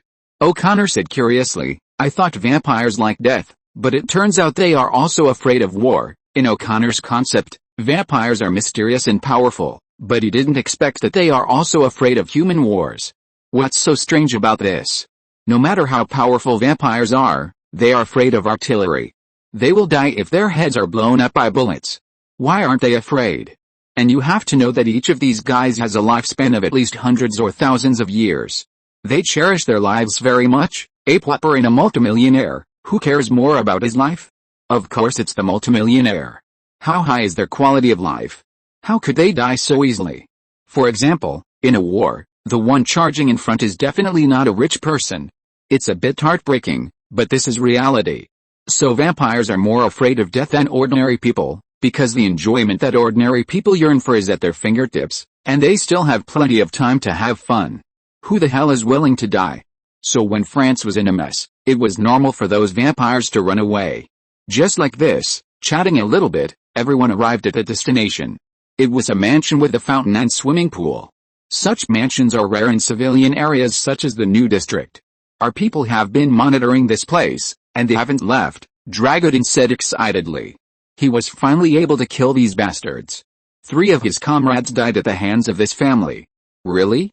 Why do I feel like we're ambushed? Kai smiled and pulled Dragodin, who was about to meet his companions. Then he shouted to an alley, the bedbugs over there, it's time to come out. I can smell the stench on you from so far away. Hey, it seems that a great little mouse has come today. After a slightly deliberate smirk, a handsome old man came out. He was really handsome. If I had to describe it, he looked a bit like Sean Connery, a very handsome old man. Then several figures appeared on the roofs and walls around. Just by looking at the movements of these guys, you can tell that they are not ordinary people. When Dragutin saw them, his face changed immediately. "Where are the Derich and Bilsevic people? What did you do to them? Oh. Are you talking about them?" The old man showed a very evil and crazy smile, and then 2 bodies were thrown out. The 2 bodies were very clean, without any blood color, and there were only teeth marks on their bodies from the bites of vampires. They were eaten very cleanly. Dragutin immediately went berserk. He drew out his silver scimitar and was about to rush forward to fight desperately. But he was quickly stopped by Kai. "You, forget it, there is nothing to say to a bunch of beasts. Are you ready to go?" Kai originally planned to say something, such as shouting about revenge or something, but he immediately realized that there was nothing to say. They were born enemies, what was there to say? Just do it. As soon as Kai finished speaking, Cortman immediately began to give orders. One of the old man's ex-girlfriends was a vampire queen, so she was experienced and knew how to deal with these things. "Catherine, be careful not to let them run away. O'Connor and Alfu, pay attention to fire cover. Mr. Hyde, clear the area." The old man was about to laugh at Kai, but he couldn't laugh immediately. Catherine jumped and stepped on a magic circle to a height of 30 meters, and fired at several vampires on the house. O'Connor and Alfu reacted quickly. They took out the modified Lee Enfield sniper rifles on their backs, equipped with special silver bullets, and fired at several vampires in the distance. And Cortman took out a shotgun to cover them. The old man found that Kai was so unruly, and immediately rushed towards Kai with several descendants. To catch a thief, you must first catch the leader. But when they just rushed out, a huge shadow blocked the moonlight. The old man finally opened his mouth wide, and his look of seeing a ghost was very funny. Then he was crushed into meat paste by Mr. Hyde's crow-flying plane. Chapter 209 Vampire Logic. The battle ended very quickly. In less than 5 minutes, all the vampires in this family were killed. Dragutin and his friends never got a chance to fight. "Hey, boy, come back to your senses and continue to lead us to the next target. Tonight is a good day for hunting." Kai patted Dragutin, who was still in shock. Then he walked to the street with Cortman in a swagger. On the other side, O'Connor and Alfu put away their guns, followed Kai and patted their little brother on the shoulder and followed Kai's footsteps. Catherine and Dr. Hyde also returned to Kai's back. Dragutin was stunned with his mouth open, and then immediately followed with his people. "Who are you?" The British contact who contacted Dragutin only told him that several professionals would come to Sarajevo, and Dragutin must help them solve the current situation. At that time, Dragutin did not think much about it, thinking that the so-called professionals were demon hunters like Geralt. For Sarajevo, they would not refuse any possible help. After all, the current situation is already bad to a certain extent. But I didn't expect this group to be so professional. Before, Dragutin always felt that Geralt was worthy of the title of a professional. He killed vampires neatly. With a silver sword in hand, he dared to rush up when he met a vampire. After a lot of chopping, the vampires turned into ashes. But now Dragutin felt that Geralt was really a little weak. Geralt was indeed fierce, but his fierceness was still within the tolerance of ordinary people. His fight with vampires was a real fight, and he had to risk his life. Geralt almost died several times. In short, compared with ordinary people, the demon hunters like Geralt were at most stronger in skills, knew more about vampires, had more methods, and had a stronger recovery ability, but it was still within the common sense of ordinary people. But the fight between these people and vampires was not a fight at all, it was a complete crushing. The group of people didn't even show Han, and K didn't even make a move from beginning to end. K ignored him. Their identities were indeed not easy to explain. O'Connor was careless. He carried the sniper rifle on his shoulder, and said mysteriously, "We are the witnesses of the god of death." This was very pretentious, but Dragutin and his gang of younger brothers were very fond of it. It was easy to fool these young people who had not seen much of the world with their pretentiousness. Nowadays, the streets of Sarajevo are no longer a place for pedestrians to play and shop. It is now a hunting ground, especially at night. The humans here are all prey, and the hunters are the monsters that were once regarded as legends. They come in groups, sniffing the breath of living people to find victims. It is said that they can smell the smell of fear. The more afraid you are of them, the easier it will be for them to find you. In short, once it is night, even the most daring and fearless people dare not walk on the streets. So Sarajevo was quiet at night, with no street lights, no voices, and no breath of life, just like a deserted ghost town. Who could have imagined that just over 2 months ago, This was a metropolis with more than 300,000 people. In the night, pairs of bloodthirsty and greedy eyes stared at a group of daring people. Although they were armed, there were not many of them. Firearms are indeed useful for vampires. But if there are only a few guns, vampires are really not afraid. Vampires have far superior agility and strength than ordinary people. Except for the head and heart, there are basically no vital parts, and the damage caused by being hit is almost equal to nothing. As long as you're careful, a few guns are not a big threat to them. So some already hungry and thirsty fools set their hunting targets on this group of people. After all, the prey that runs out of their hiding place always looks much easier to get. A green-faced and fanged vampire rushed out of the night. At this time, the vampire did not have the demeanor of a noble in the dark night. It was as terrifying as it could be. In fact, this is also one of the hunting strategies of vampires. Like hunters in nature, vampires will first make their prey chaotic, and then choose a good target from them. Lions and wolves in nature do this. Vampires do the same, and intimidating their prey with a terrifying appearance is the most intuitive way. Unfortunately, this guy obviously made a mistake. That is, he is not a hunter at all, he is the prey. Bang! A shotgun directly hit the vampire, who jumped out to scare people back. The other companions of the vampire obviously did not expect the prey to be so calm. They still followed the original plan, with one companion attracting the attention first and scaring the humans, and the others killed him from other directions when the humans were panicked. So when they ran out of their hiding place, they were faced with 7 or 8 guns loaded with silver bullets. Bang bang bang bang bang bang. In a series of gunshots, several vampires fell to the ground with their eyes open, and then turned into ashes. "It's a silver bullet," a lucky surviving vampire screamed immediately after seeing his companion being hit and turned into ashes. Silver is poison to vampires, it is sulfuric acid. Vampires cherish their lives very much, so generally speaking, when they encounter enemies who can use silver bullets, they will hide far away. What? You said the pride of vampires? Don't be funny. Would you fight for food that is within your reach? There are humans everywhere in this world, why should you give up your life for a bite of food? This does not conform to the logic of vampires. So after this vampire shouted, the vampires that were originally hiding in the dark immediately retreated.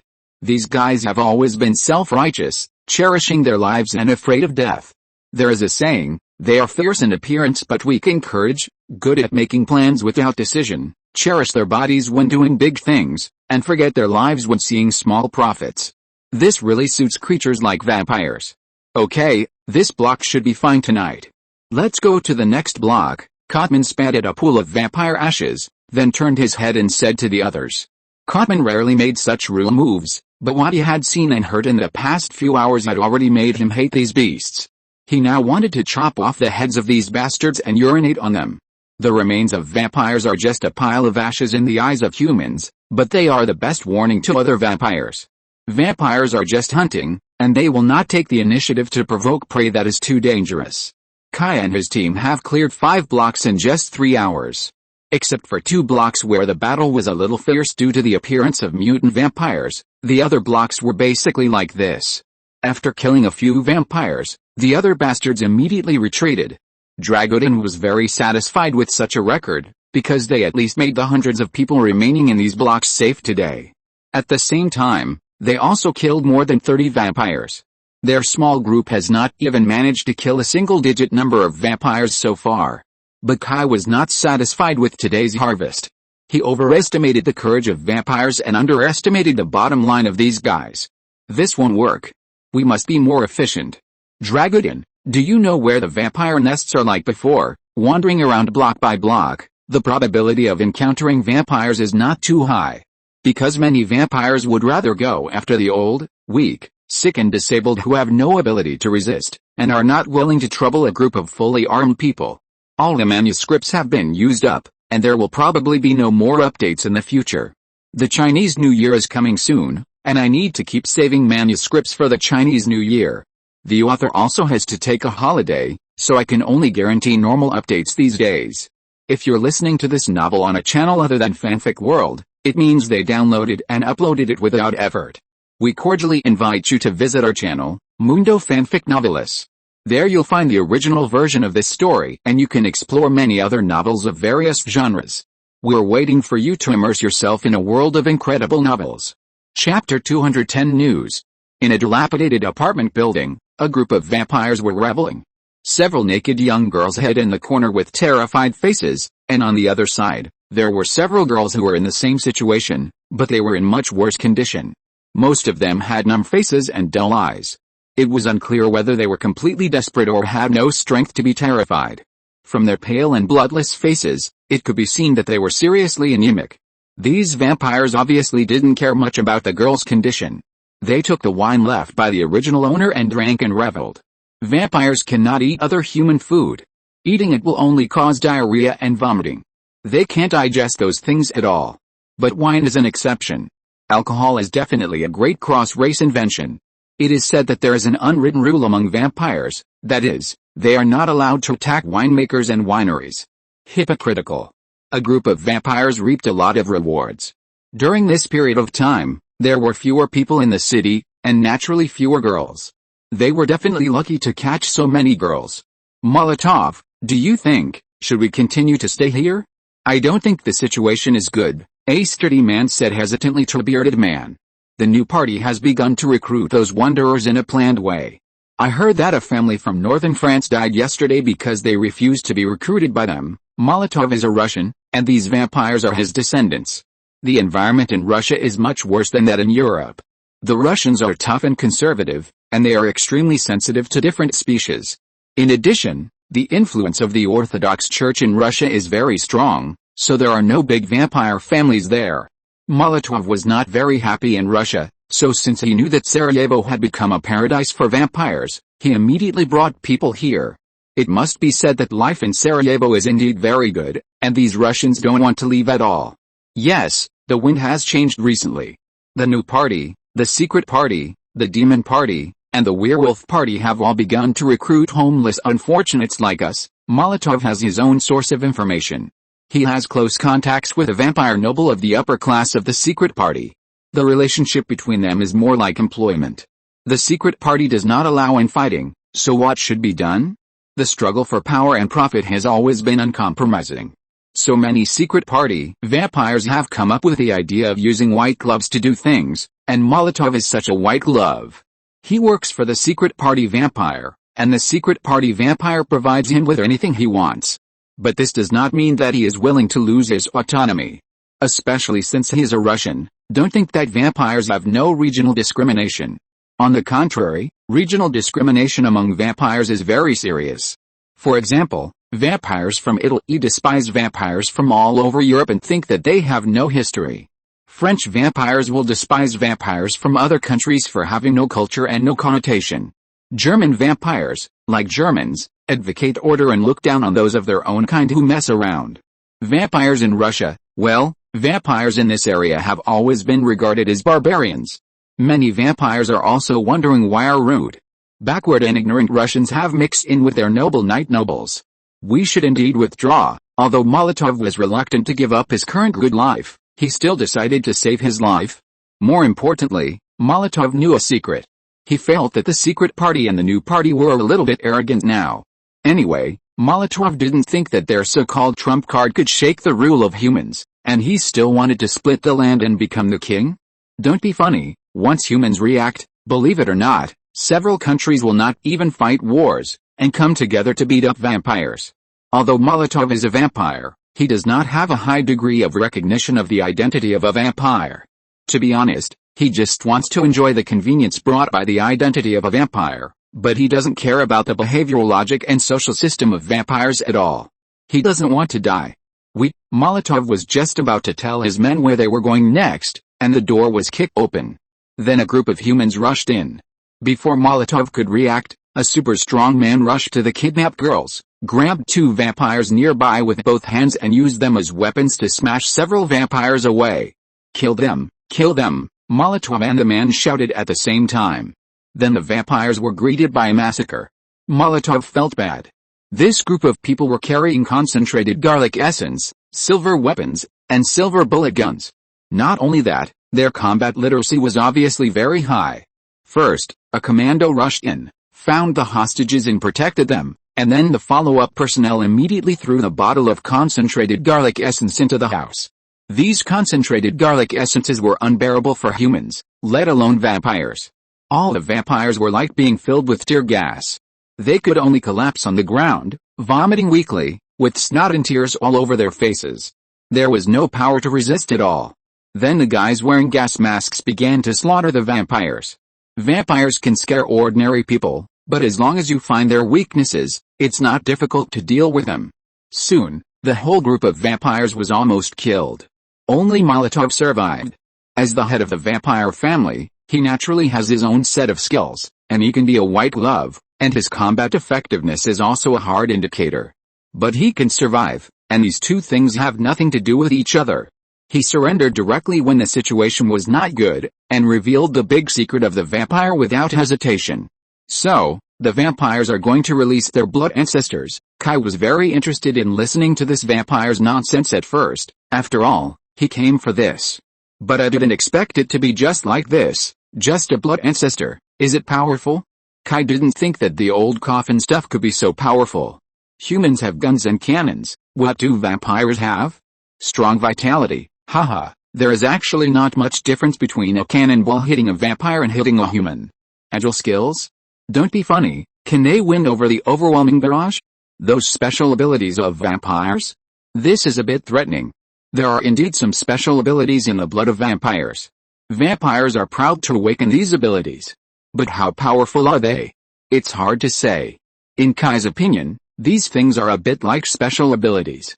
They are weird and sharp. They are also very useful in combat, but the problem is that the power of these things on the battlefield is not much different from guns and cannons. And how many guns and cannons do humans have? How many vampires have awakened special abilities? Anyway, Kai killed so many vampires today and didn't encounter a vampire with superpowers like this. Blood ancestor? Maybe his ability is much stronger than that of ordinary vampires, but so what? As long as there is a chance, a heavy firepower company can let him know why the flowers are so red. The only feasible way of life for vampires is to hide in human society and not attract attention. Otherwise, why do you think the vampire organization of the secret party appeared? Isn't it because these vampires are very clear that the gap between them and humans will only get bigger and bigger? If they don't hide, they will really be in trouble. If they really dare to challenge the human order relying only on a so-called blood ancestor, it only shows that all the vampires in the city are idiots. Chapter 211 Replanning. By sunrise, 3 families had been wiped out in the new city, and at least 70 vampires had been killed, including other random people. This was the best day for humans against vampires in recent days. When the sun rose, the vampires would hide in the heavily guarded shelters. Although the sun had not appeared in Sarajevo for a long time, the vampires were still not used to the daytime. So during the day, they would hide in the dark to rest. When Kai and his team returned to the rebel base, Geralt and his team were already waiting for them there. Geralt and his team had sent out a total of 15 people, but only 9 returned. What happened to the other 6? It goes without saying. So when Kai and his team walked in, the atmosphere in the base was very low, everyone looked sad, and Geralt was seriously injured. However, this Slavic hunk behaved very manly. While he was shirtless and letting others treat his wounds, he took a bottle of vodka and poured it into his mouth desperately.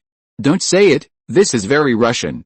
Dragodin was very excited at first, but when he saw the expressions of other people in the stronghold, the excitement on his face gradually faded, leaving only deep sadness. The reason why the resistance army had so few people was because of the heavy casualties.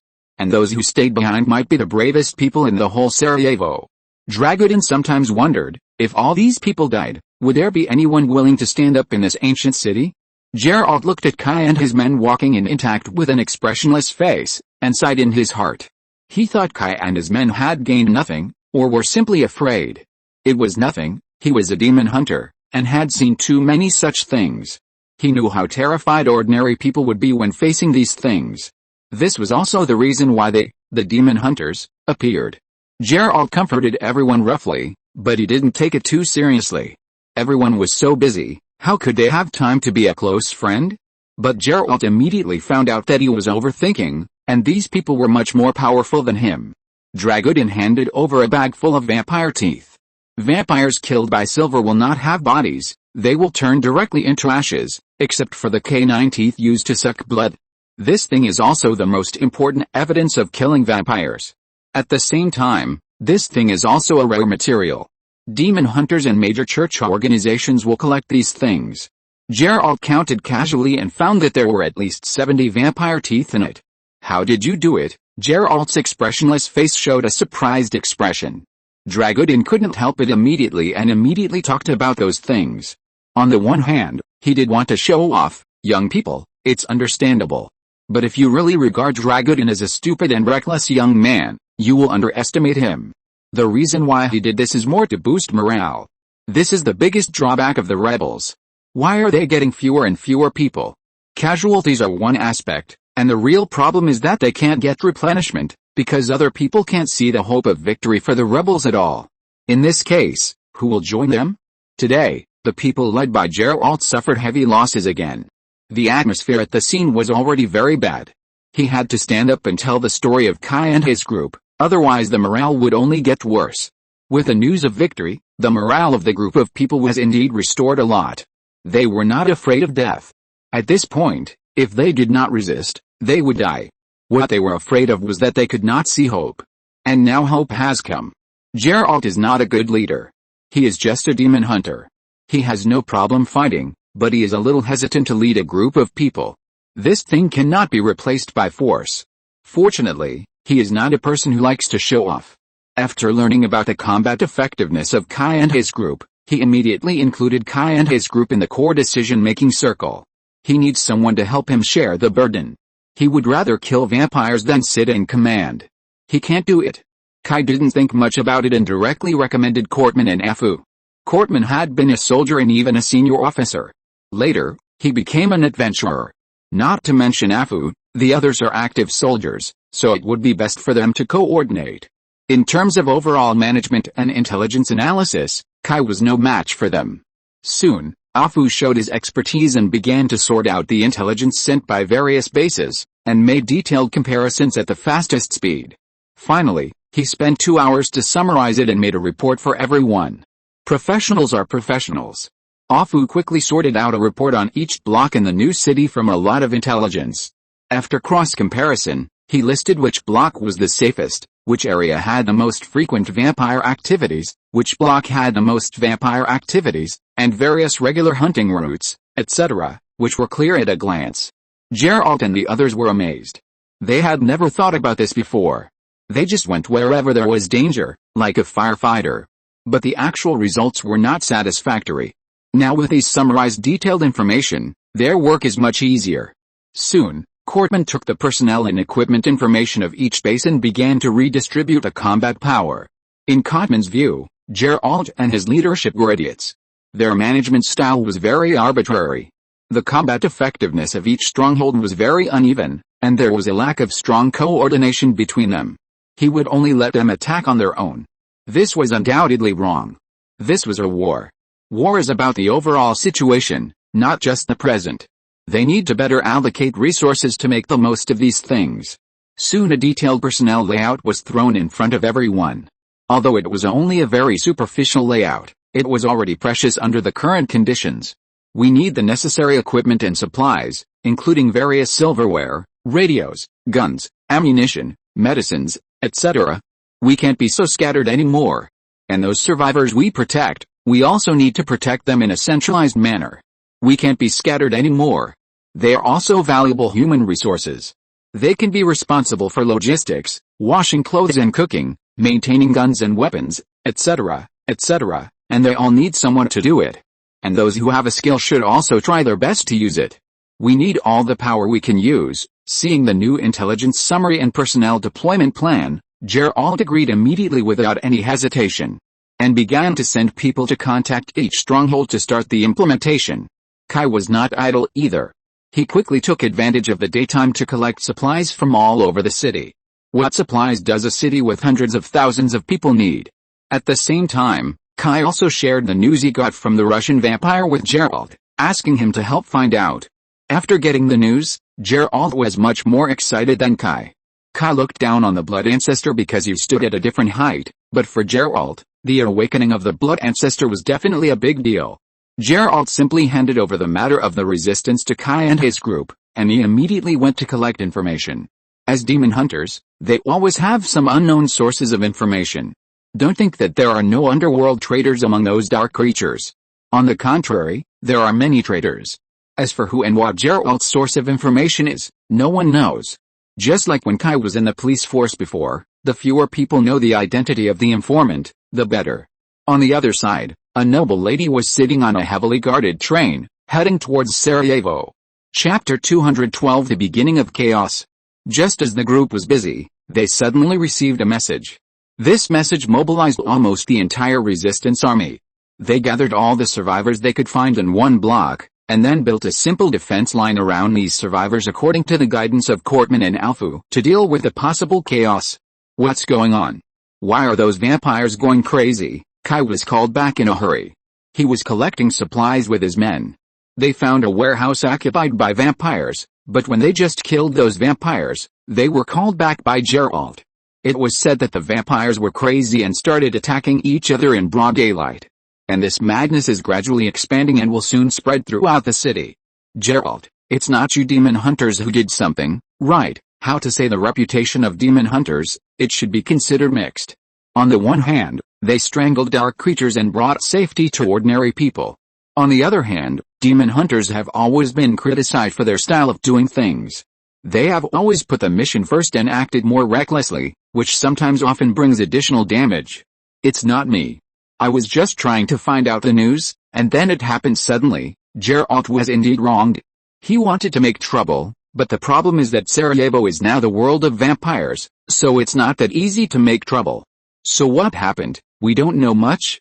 We only know that around 2 o'clock this afternoon, there was a sudden explosion at the train station, and then the vampires started to attack each other like crazy. Geralt's face was not looking good. Recently, the war between vampires seemed to have entered a stalemate. Both the secret party and the new party had stopped fighting. Although they knew that both sides were just taking a half-time break, a larger-scale war would definitely break out again. But this rare half-time break was particularly precious to the surviving humans. Originally, Geralt thought that this period of time should be longer, enough for them to do a lot of things, but now everything has become difficult. Train? Is there a train in Sarajevo now? The train to Sarajevo had stopped running a long time ago. Kai and his friends all arrived in Sarajevo by car after arriving in a city near Sarajevo. That's why I feel weird. Besides, I suspect this train belongs to vampires, Geralt said. Because of their lifespan, vampires have more time, patience and financial resources to build their network. This makes many vampires have great influence in the upper class. So what did they transport to Sarajevo? Their so-called blood ancestors? And who attacked them? Werewolves? New party? Demon party? Or secret party? I have sent people to check. Now, our most important thing is to protect these survivors. Amelia is missing. We must find her. Only she is the direct descendant of the blood ancestor. Without her blood, we can't awaken the blood ancestor. Victor, we must find her. In a gorgeous room, 6 noble old men were meeting. One of the old ladies shouted at the old man in the center. Indeed, Victor, this action is too rash. You must be responsible for it. Another old man with amazing momentum also attacked the vampire old man named Victor. This is not Victor's fault. It's obvious that there is a problem within us. A traitor leaked the news about Amelia, but there are people who support Victor. Yes. And Amelia is too ostentatious. She came to Sarajevo by train in a swagger. It's hard not to find her. Someone also blamed the missing Amelia. Enough. Carlton, the conflict between Brooke and Torito should not be brought to the Parliament. We must deal with the matter at hand. Brooke and Torito are both members of the 7 clans of the secret party. Among them, Brooke is the most suitable clan for fighting among vampires, and their physique is also the best among all blood clans. They are the warrior class of the secret party, with a rebellious personality, and they look down on the Torito clan. In contrast to Brooke, Torito is a clan that hates fighting. Torito has many nicknames, including the Fallen, the Artist, the Pretentious, and even the Hedonist. Although these descriptions are one-sided and discriminatory, it can also be seen from here what kind of atmosphere this clan is. Most of the Torito clan are women. Although they are not good at fighting, they have great influence. After all, Who doesn't like beautiful women? In short, because the clan cultures of the two clans are very different, the two clans have always been hostile to each other. The other clans are similar. They all have their own conflicts, so the meeting became a quarrel halfway through. Only the old man named Victor has not said a word. He is the patriarch of the Vanzo clan and the leader of the 7-man council, Victor Vanzo. The Vanzo clan is the representative of the nobility. Even now, they will only recruit new blood from the nobility. They are the leaders of the secret party. They maintain the foundation of the secret party and are also the largest conservative party. For hundreds of years, they have firmly grasped the dominance of the 7-man council. After waiting for almost half an hour, Victor said coldly, "Have you quarreled enough?" The patriarchs of other clans glared at their political enemies coldly, and then they stopped talking. The lifespan of vampires is too long, so long that they can waste it at will. This also leads to their serious bureaucratic habits. Every meeting is bound to be filled with mutual criticism and bickering. If there is no strong leader to lead them, they will argue forever. Victor is just such a person. He has a cold face, hard eyes, wise and resolute character, and treats everything calmly and toughly. This also allows him to firmly occupy the dominant position no matter how the parliament fights. Whether the news of Amelia's arrival here is caused by an insider or not, it is no longer important. What we have to do now is to find her. For the revival of the blood ancestor, we must find her before the blood moon comes. Otherwise, our previous plan will be ruined, and everyone knows the consequences of that. Consequences? Of course the consequences are serious. What they have done has seriously trampled on the bottom line of various human countries. It is impossible for humans not to settle accounts. The reason why they dared to do this before was because they held a trump card in their hands that could make humans compromise, and the prerequisite for this trump card was Amelia.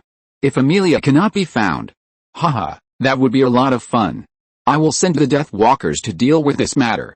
I hope you can cooperate. The Death Walkers, a direct unit of the Parliament, bring together the most elite vampire warriors of the entire secret party.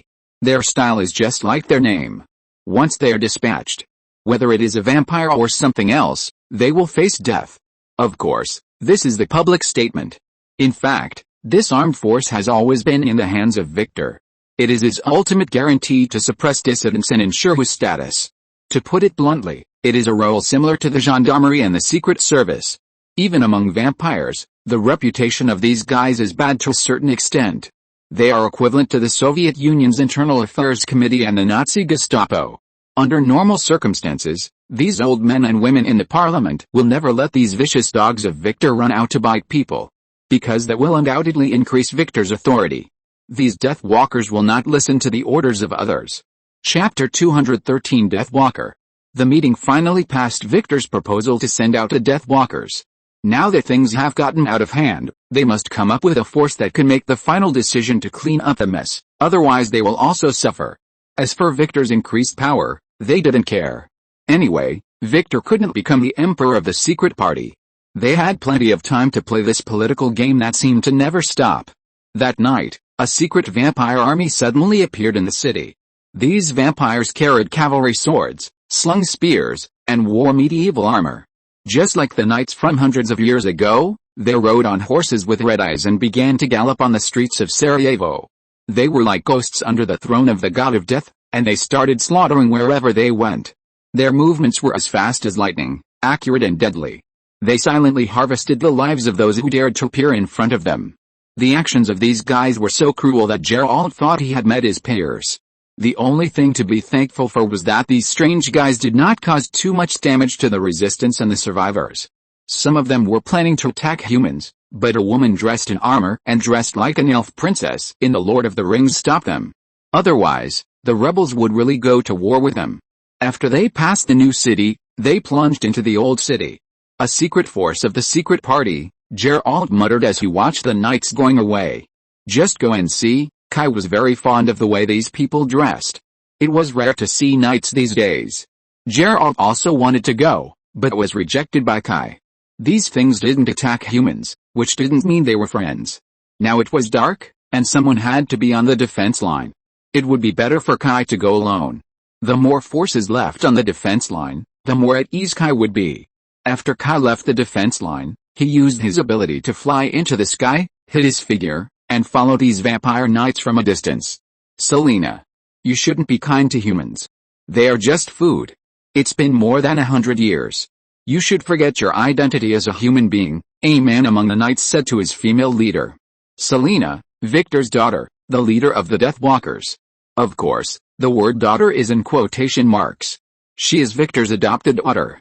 After her parents were killed by werewolves, Victor adopted her and gave her a first embrace after she grew up, making her a member of the Dark Knight nobles. And this girl, who was personally trained by the secret party leader, did not disappoint Victor's expectations. She was stronger than ordinary vampires since she was a newborn.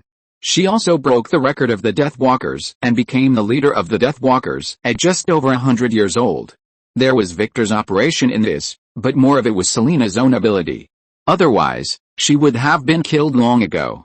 I just don't want to fight unnecessary battles.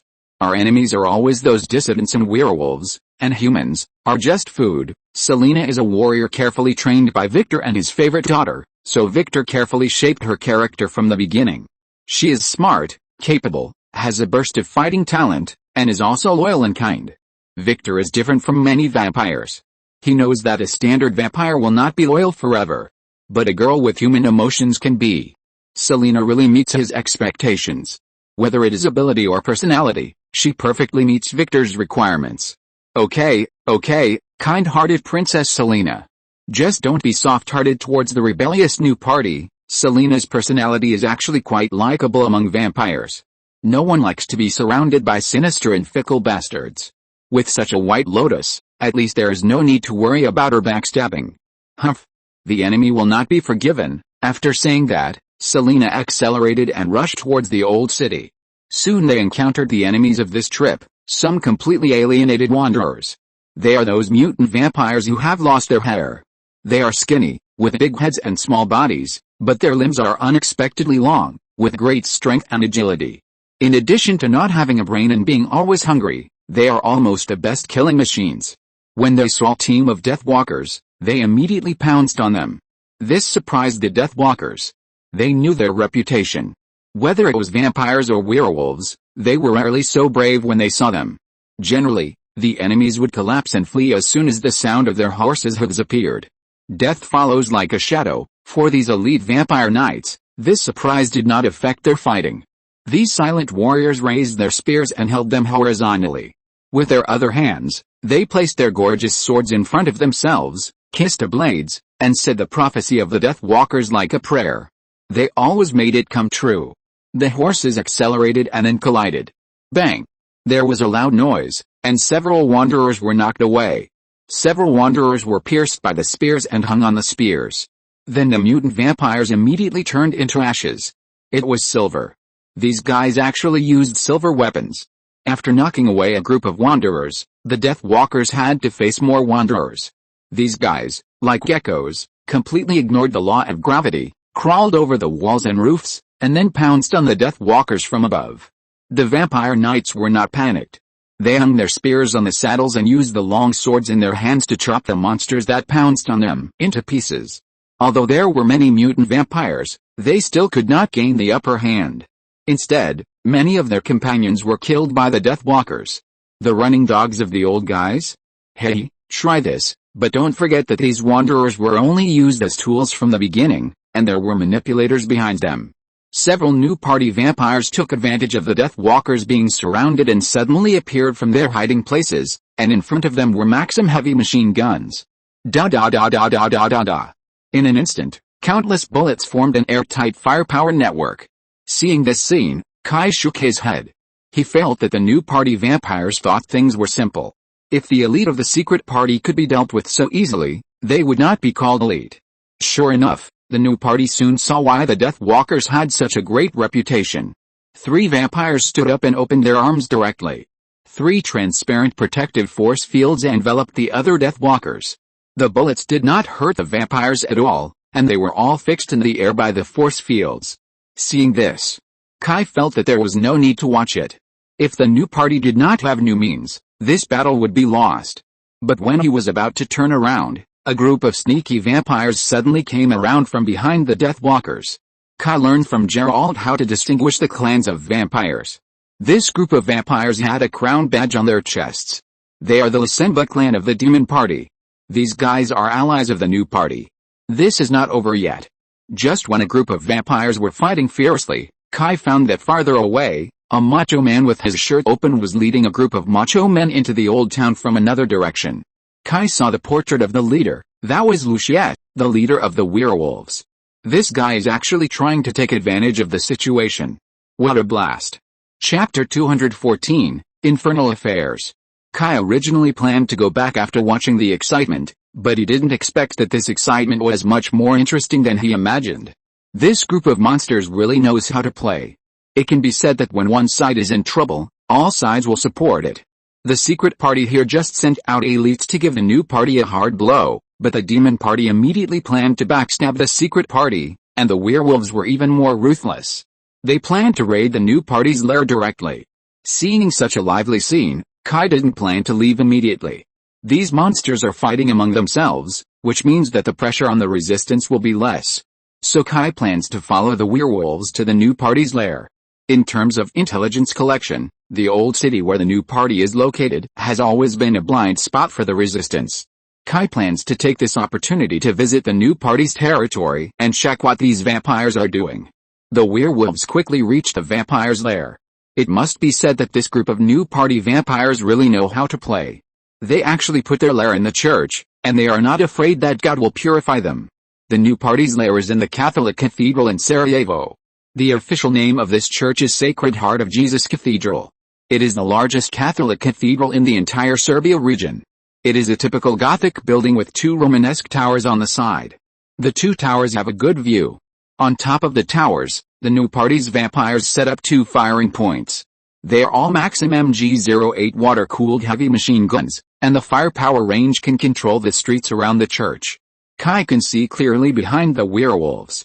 The goal of these werewolves is very clear. They came to the church from the beginning. What's more amazing is that this group of werewolves did not encounter any resistance along the way. They didn't even encounter a vampire.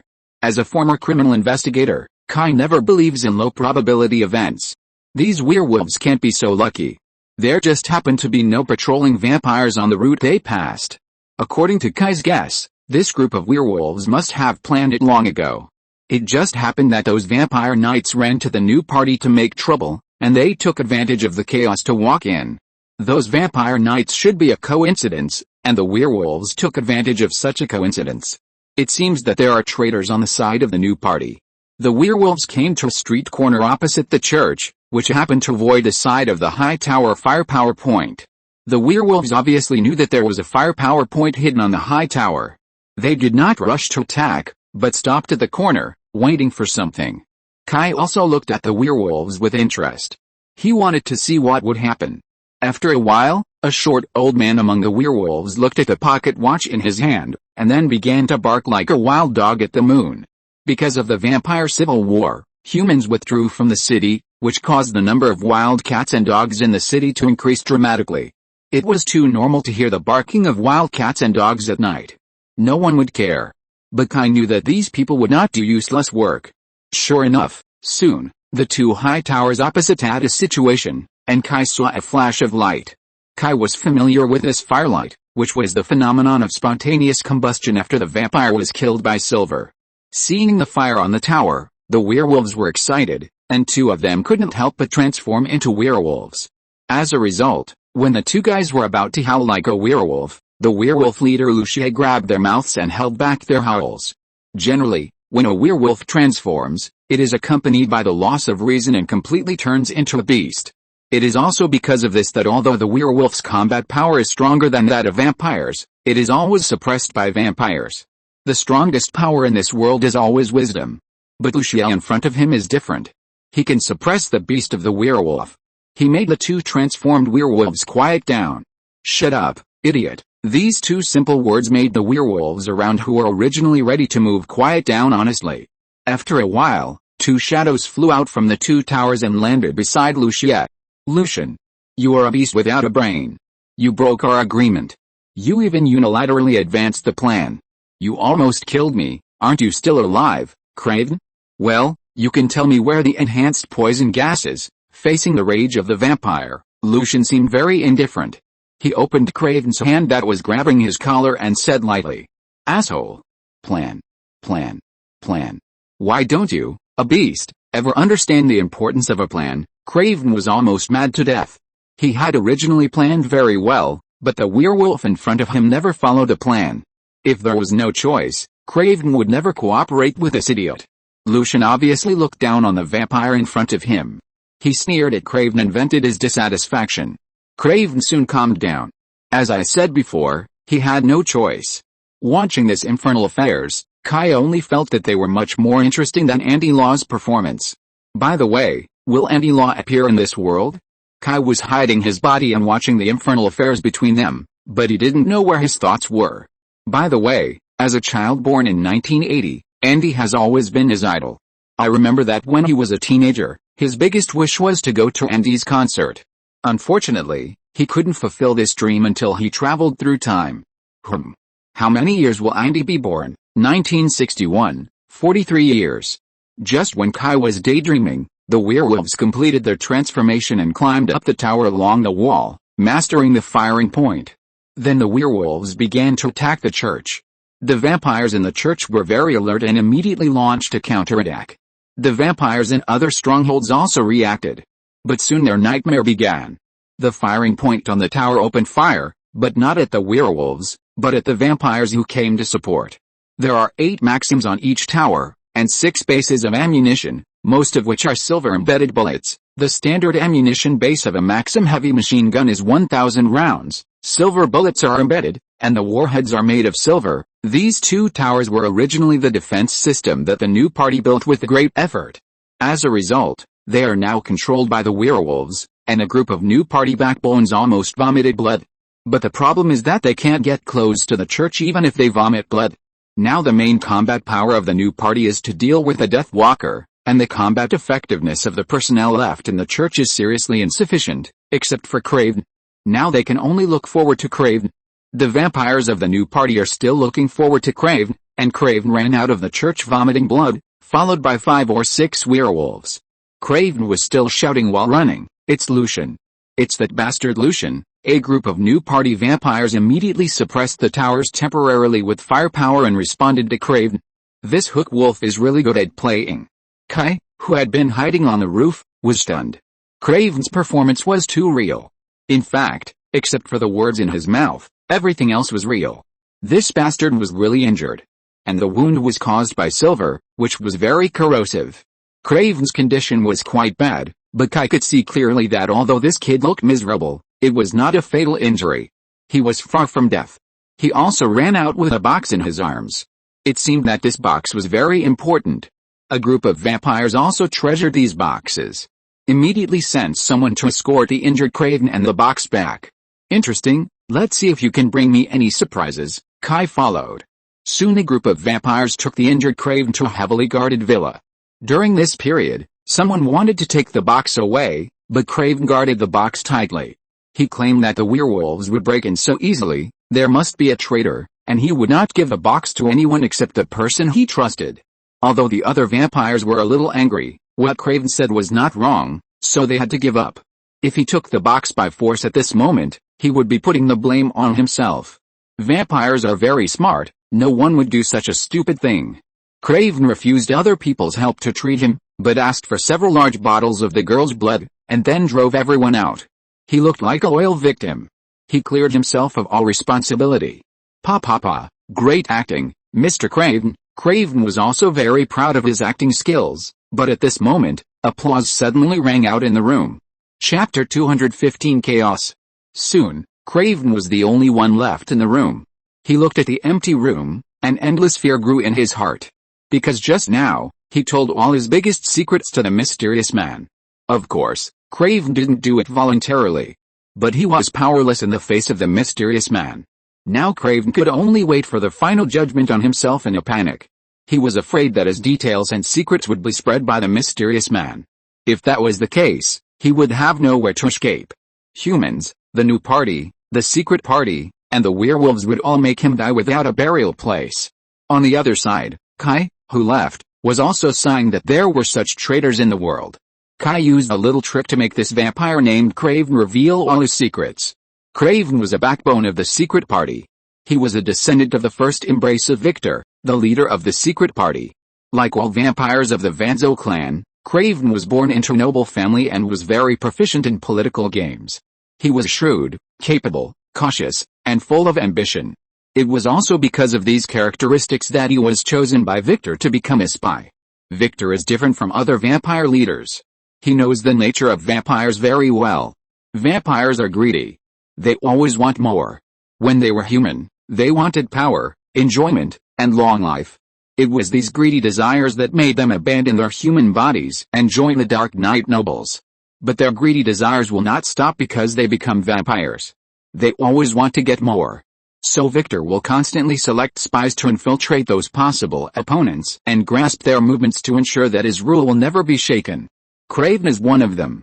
But Craven is also a greedy person, or he is greedier than others. He is unwilling to be just a spy. Spies are just pawns and will not have the opportunity to be in power. He wants to be the one playing chess. But this requires merit, a very big merit. So he actively participated in the conspiracy of the new party, and even secretly intercepted the intelligence that should have been notified to Victor. He fanned the flames in the new party. He contributed to the civil strife between the new party and the secret party. But it is still not enough. Because for him, the rebellion of the new party was a stain, and he failed to give Victor timely intelligence. So he introduced a new player in this game, the werewolf. Only the more chaotic the situation is, the greater his benefits will be in the end. The new party, the demon party, and even the demon party are all victims of Craven's plan. They are the victims of his journey to power. You mean, the attack on the train station was done by werewolves? Geralt looked at Kai in surprise. The information he brought was too shocking. The hostility between werewolves and vampires has been for many years, and no one knows when it started. Because werewolves and greenskins have no habit of recording history, in short, vampires and werewolves have been hostile since humans discovered the creature of werewolves. But generally speaking, vampires have an absolute upper hand. Werewolves can only cause some minor troubles to vampires at most. Unexpectedly, the werewolves can play so beautifully this time. Yes, the person on that train was Amelia, the leader of the Dorito clan. She was originally the most important part of the secret party's plan to awaken the blood ancestor. But the werewolves found out about it. Kai thought about it and didn't expose Craven's existence. Kai felt that this guy still had a need to exist. At least the existence of this traitor is not a bad thing for humans. Infernal Affairs has played this. The fewer people know about the undercover, the safer it is. Dorito clan. What about this Amelia? Dead? According to the style of the werewolves, it is impossible to let this female vampire live. Geralt could hear that Kai was hiding something, but he didn't care. Everyone has some secrets, and he didn't intend to explore them. No, this is the most interesting part. The werewolves seem to plan to do something with this woman. According to Craven's explanation, in order to make his own contribution greater, this guy planned to sell out the secret party first and let them suffer a wave of losses, so that Victor could pay more attention to him. Then, what can we do from this? Cortman was not interested in the struggle between vampires. He cared more about the survivors. We can do a lot. For example, no one cares about the vampires around us now. We can take this opportunity to clean up the entire new city district. Protect more survivors, Kai said with a smile. So a reckoning of vampires officially began in the new city district. The Death Walkers are indeed elite. Their advance this time brought huge losses to the new party vampires. More than 300 mutant wanderers died in their hands, and the new party also lost more than a dozen strongholds. However, the losses of the Death Walkers were not small. Just when they were slaughtering the new party, the Lasenba clan of the demon party suddenly cut off their retreat, forcing the Death Walkers to retreat and leaving 30% of the casualties. The werewolves took advantage of the civil war among the vampires to raid the new party's lair. Not only did they kill many new party vampires, but they also took away the new party's secret weapon, enhanced poison gas. And that night, hundreds of mutant werewolves with hairless bodies raided the secret party's lair. These mutant werewolves have faster speed, stronger strength, and more terrifying regeneration ability than ordinary werewolves. As for the side effects of lowering IQ and frenzy, after the werewolves transformed, they were not rational at all, so those side effects were meaningless to them. Moreover, This group of mutant werewolves existed as a death squad from the beginning, so the side effects of mutation were even less meaningful. So that night, the secret party suffered heavy losses again. At the same time when the werewolves attacked the secret party, the resistance suddenly went out in groups and strangled the vampires in the new city. And this time, almost all vampires were shocked by the fighting power of humans. More than 1,000 humans went out at the same time, and after paying the price of nearly 200 casualties, they slaughtered nearly 300 vampires. Some people said, "You are not right. Obviously, humans are much weaker than vampires. How can they kill 300 and lose 200? People who think so are in a misunderstanding. It is true that when a human fights a vampire, the human will suffer 100%. But what if there are more than 10 or 20 people against a vampire? The outcome is hard to say, not to mention that those humans are equipped with firearms. Humans are extremely united in the face of disasters. They know that if they don't defeat those vampires, they will surely die. They are naturally united. No matter what the difference in race or skin color is, they are at least fellow human beings. But vampires are different. They are all small gangs, and each gang has at most 20 or 30 vampires. Not to mention, the rebels are all equipped with short rifles and light machine guns, and with the help of garlic essence and silver weapons, it is normal to have such a result. This is because most of the rebels are still rookies. If they have strict training, the results will be more brilliant. Why is this happening? Who can tell me why this is happening? In the Council of Seven, after Victor got the casualty statistics, he slammed the table and scolded everyone. Those vampires active in the new city are all scattered soldiers and braves, and they were not originally members of the secret party, but the fighting power of the problem humans has really scared other vampires. Even Victor was scared. They want to occupy Sarajevo and make it completely a vampire territory. But now a bunch of human remnants can beat them to pulp, not to mention the regular human army. They are dreaming of occupying Sarajevo. We must respond. The noble vampires must not be defeated by food. At this time, the other 5 people no longer cared about the conflicts between each other. They kept talking to the outside world. It can't be said that these guys are really for the dignity of the so-called vampires. After all, they are all vampires, and they still have a sense of honor. But in the final analysis, what they really have to do is to protect their own interests. They must tell all vampires that humans are vulnerable. Otherwise, with the nature of vampires, it is normal for them to escape temporarily. Chapter 216, War. The vampires acted decisively. They planned to launch an attack the next night and kill all the humans who resisted. But unfortunately, there was a traitor among them, and the news of the traitor spread faster. The vampires formed a resolution early in the morning, but it was heard by Kai before breakfast. This is why Kai decided to let Craven go. This guy has been a spy for many times, and it's okay for him to be a spy for Kai again. Craven has betrayed almost everyone he can, so he naturally doesn't care about betraying him again. Kai found Geralt immediately after getting the news. After the two whispered to each other, Craven immediately ordered Craven to reveal the news that the secret party was going to attack the resistance to the new party, the magic party and the werewolves. He asked Craven to encourage these 3 parties to attack the secret party occupied area together no matter what. The resistance also began to prepare. Craven took out part of the silver in his treasure house and made it all into bullets and weapons. Silver is not difficult to process and has excellent ductility. All you need is a blacksmith's furnace. In addition, with the support of 2 spellcasters, Kai and Catherine, it is not a big problem to resist the secret party. At most, Kai will rush out to give the vampire a hard blow when it comes to an emergency. Of course, this is a last resort. Vampires are most famous for their slippery hands. If you are not careful and scare these shameless guys away, it will not be worth the loss. Therefore, Kai will temporarily endure before thoroughly figuring out the vampire's trump card. Thinking of this, Kai blamed Craven a little.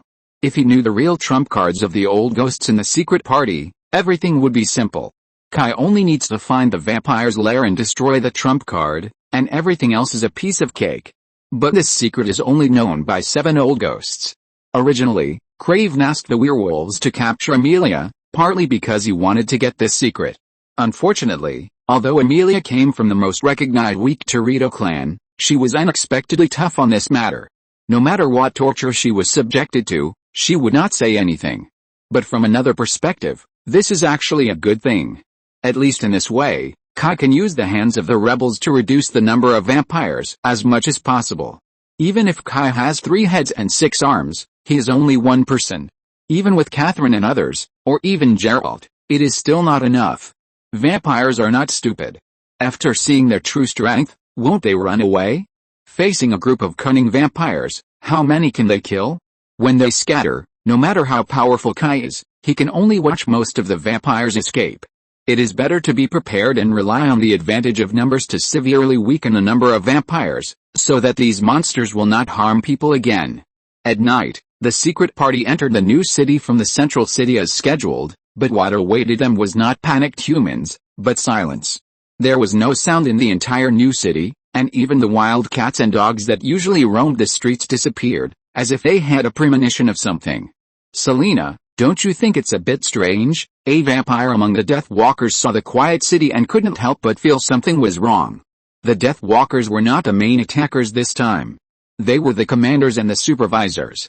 Vampires don't have a complete and orderly sequence. They are not an army, and they have never been. Their relationship is a bit like an ancient tribal alliance. This is directly related to the political system of the secret party. Their territory and territory have always been fragmented. They have their own princes and family patriarchs, and there is a lack of integration between them. They have never established an army because there is no need. What kind of army do a bunch of guys who don't see the light need? So they don't have any formations. Although their individual strength is indeed very strong, they are still a mob. If there is no supervisor, the scene will be even worse. Selena did not speak. If she really wanted to say something, she did not support this attack on humans. It was not that she was soft-hearted. A vampire who joined the Deathwalker would be soft-hearted. If other vampires heard it, they would laugh to death.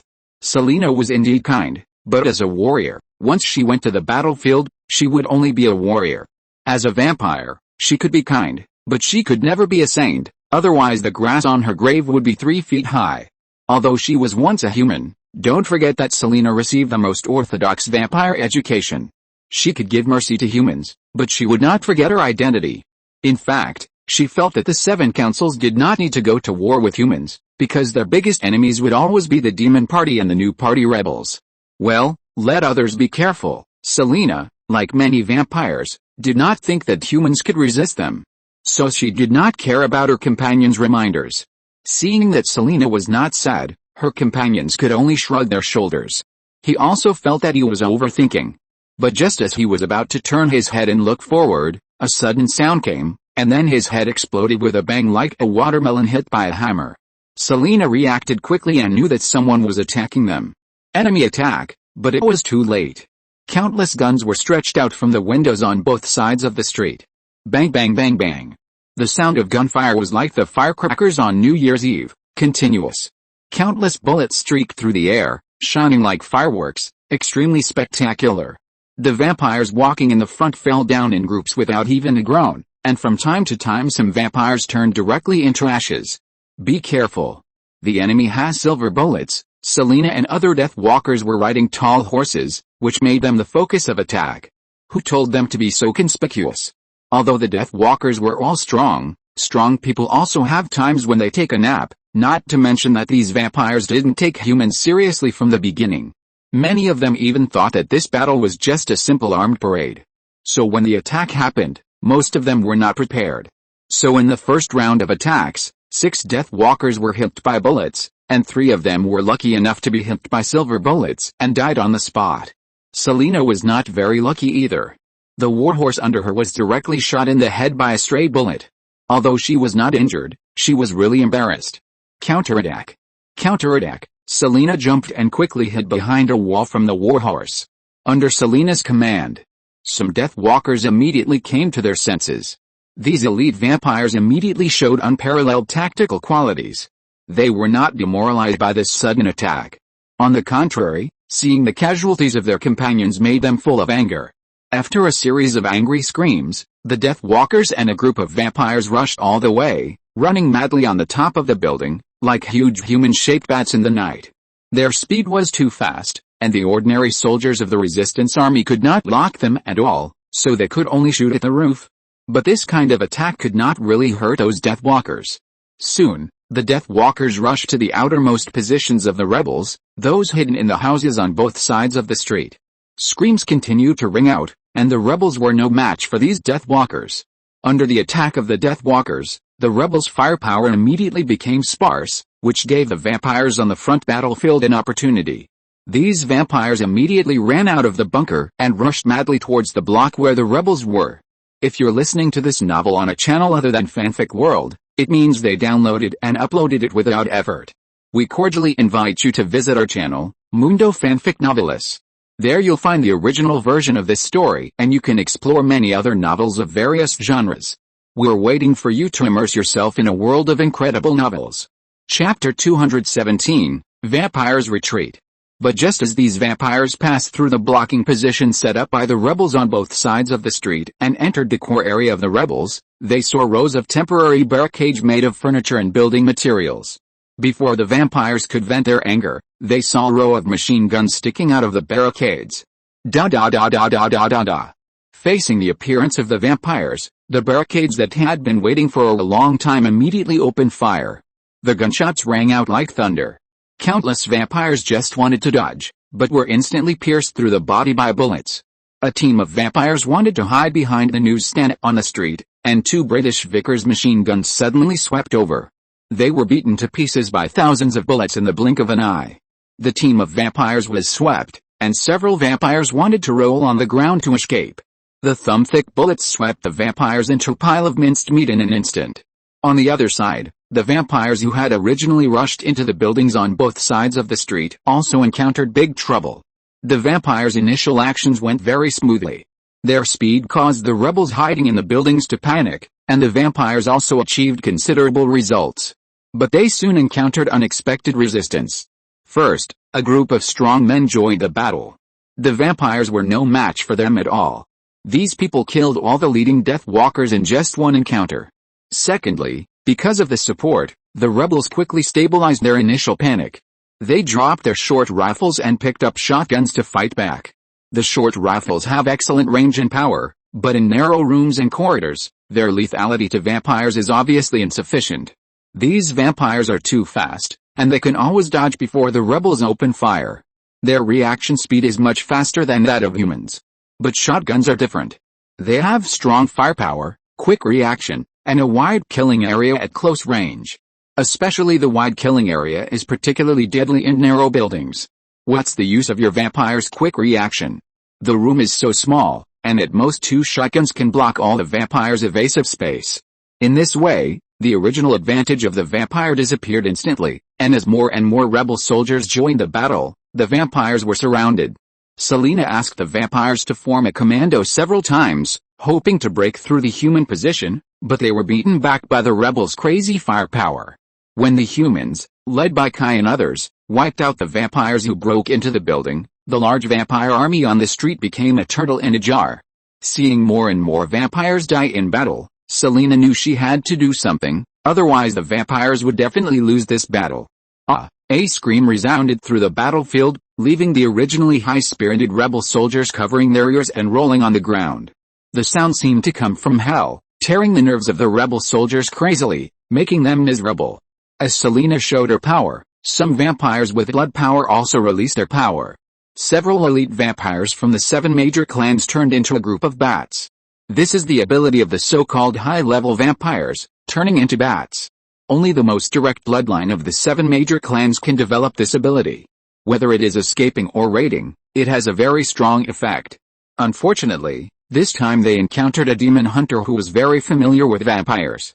Geralt did not act with Kai and his team. Both sides were very unfamiliar with each other's combat effectiveness and fighting methods. Forcing them to join forces could not bring out the maximum effect, so the two gangs made a division of labor. Kai and his team protected the blocking positions in the buildings on both sides of the street, while Geralt and his team served as a supplement in the front position. Although Selena's scream had a wide range, for demon hunters, they could still withstand this level of mental attack. So when a group of vampire bats planned to directly raid the position, Geralt and his 3 companions endured the sequelae of mental attack and used the unique means of demon hunters. They threw small bottles into the air one by one, and these small bottles exploded immediately after being thrown into the air. The power of the explosion was not great, and could even be said to be very weak. But the dust produced after the explosion was very special. When the small bottles exploded, waves of sparkling powder immediately enveloped the entire rebel position. The group of vampire bats had just rushed into the dust, and immediately fell from the sky like mosquitoes sprayed with insecticide, struggling for a few times, and then turned into ashes on the ground. Some vampire bats with stronger vitality barely regrouped into vampires, but these vampires could only pinch their throats and keep coughing like tuberculosis. The powder was silver, especially processed silver powder, very fine, and once it was sprinkled in the air, it was very easy to be inhaled into the body. For humans, this kind of metal powder would not affect anything even if it was inhaled, at most it would feel a little uncomfortable.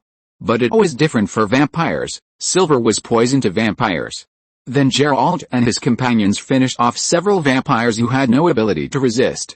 The Witcher's silver sword was the most deadly weapon for vampires. Selena watched her companions being killed like chickens, her heart filled with sadness. She never thought that the humans she thought were weak actually had such strong firepower. This was totally inconsistent with the previous intelligence. Of course it was inconsistent. With a portable arsenal like Kai by her side, there would never be a shortage of guns and ammunition. Although Selena didn't like hunting humans, she was even less likely to watch her companions in the secret party being slaughtered by humans. She planned to personally assault the human resistance position with a Deathwalker. But before she could make any move, many small bottles filled with liquid were suddenly thrown from the buildings on both sides. These bottles did not explode, but broke directly. But this was the beginning of the vampire's nightmare.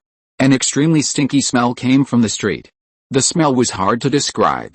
It was stinky, but it was different from the stinky smell that most people had in their minds. It was a very stimulating smell. Anyone who smelled it would feel refreshed, and then the world would spin, and finally vomit out the overnight meal. And for vampires, this thing is 10 times more powerful than biological weapons. After countless vampires smelled this smell, they immediately began to vomit, but they were not vomiting overnight meals. But blood. These poor guys almost vomited all the blood in their bodies. In the end, the vampires could only fall to the ground in despair and die with blood flowing from all 7 orifices. It's garlic essence. Garlic essence is a weapon against vampires. This substance purified from garlic has a miraculous effect on vampires. Any vampire who smells it will have an extremely strong discomfort reaction and lose its combat effectiveness. This thing is a bit like human tear gas. Although it is not lethal in itself, it can deprive vampires of their combat effectiveness. It is one of the things that vampires hate the most. However, the effect of garlic essence this time is obviously much better than what Selena encountered before. It can even kill vampires directly. Speaking of this, I have to praise Dr. Hyde. After knowing that garlic essence has a miraculous effect on vampires, this biochemistry doctor began to study why this is the case. Scientists are generally very curious. The same is true for Dr. Hyde. However, after studying for a long time, Mr. Hyde did not figure out why vampires are afraid of garlic essence, but he unexpectedly invented the technology to purify garlic essence. Don't underestimate this technology. In modern technology, improving the purity of any substance is a breakthrough, even if it is just garlic. Selena knew that she couldn't fight any longer. If she continued like this, they would be wiped out. Retreat. Retreat. Retreat. The vampires couldn't fight any longer. So far, they have lost more than 200 people. Such a big loss has destroyed their morale. Don't expect these guys with long lifespans to have a high fighting spirit. They become vampires to live better, not to die meaninglessly like a soldier. With Selena's order, the vampires quickly withdrew from the territory of the human resistance army. The resistance soldiers saw the vampires fleeing in a panic, and each of them felt unreal. They defeated the enemies of God. Chapter 218 Hidden Plan. Kai did not chase the vampires as they went away. Anyway, there were more exciting performances waiting for them, so Kai was not in a hurry at all. Because just before, Craven's cooperation gave Kai a plan. A plan that would allow them to understand the vampires' trump cards as quickly as possible. Did Craven want to get higher power? Then Kai would give him this opportunity. And Kai only needed the secret trump card that the vampires always kept hidden. The secret party vampires retreated back to the central city in a panic. The humans did not chase them, which made the frightened vampires feel relieved. But before they could rest in the central city, waves of wolf howls sounded under the night sky. This sound was too familiar. The werewolves had caused a lot of trouble to the secret party yesterday. Selena still had pity and sympathy for humans, but she had complete hatred for werewolves. After hearing the wolf howl, Selena immediately led the remaining vampires under her command to kill in the direction of the wolf howl. If vampires were frightened by humans, then they were not afraid of werewolves at all. For thousands of years, vampires have always maintained their advantage in the war against werewolves. Even the rise of a hero like Lucio among the werewolves could not change this situation. When Selena led the defeated troops to meet the werewolves, the news of their defeat at the hands of humans also reached the Council of Seven. The 6 vampires with a lifespan of more than 1,000 years looked at the information in front of them and looked at each other in bewilderment. They now doubted whether the plan they had made before was correct. Can a blood ancestor and a holy weapon really make humans compromise? They couldn't even deal with a bunch of vagrants. Why do humans have such powerful firepower? Who helped them? The patriarch of the Brook tribe seemed extremely angry. But this is not surprising. Their clan has always been the main provider of secret party fighters, and this time his clan suffered the most serious losses. HMPH. Is it interesting to ask this now? Of course it is provided by humans themselves. Don't forget, they are humans, and we are always aliens. Just because they don't have time to care about us now doesn't mean they will really ignore what is happening.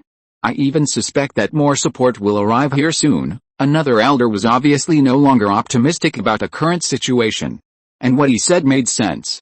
The human countries were indeed at war, but that didn't mean they were unable to provide help to the remaining humans in Sarajevo. However, these guys overestimated the integrity of the leaders of the human countries. They didn't care about Sarajevo at all. Perhaps, we can talk to those humans. For example, we can give those human leaders the opportunity to become Dark Knight nobles. By the way, we can take control of this power. Some people also think that they can be appeased. Impossible. The blood feud has accumulated. Whether it is humans or us, neither side can surrender. If this really happens, the people below will resist, and the human side may be even worse. They will burn the traitors to death directly. Humans. What stupid and lowly creatures. They should have been exterminated long ago. The patriarch was just talking nonsense. If humans are stupid creatures, then what are vampires? Even worse than stupid creatures? Only Victor didn't speak. Because he wouldn't waste his breath on unnecessary things. He is a pragmatic person. He's thinking, he is evaluating whether their plan is feasible. Start the hidden plan. This is Victor's response, a plan that has been formulated long ago. The plan was formulated before the return of the blood ancestor, or even earlier. The living environment of vampires in Europe has actually been getting worse in recent years.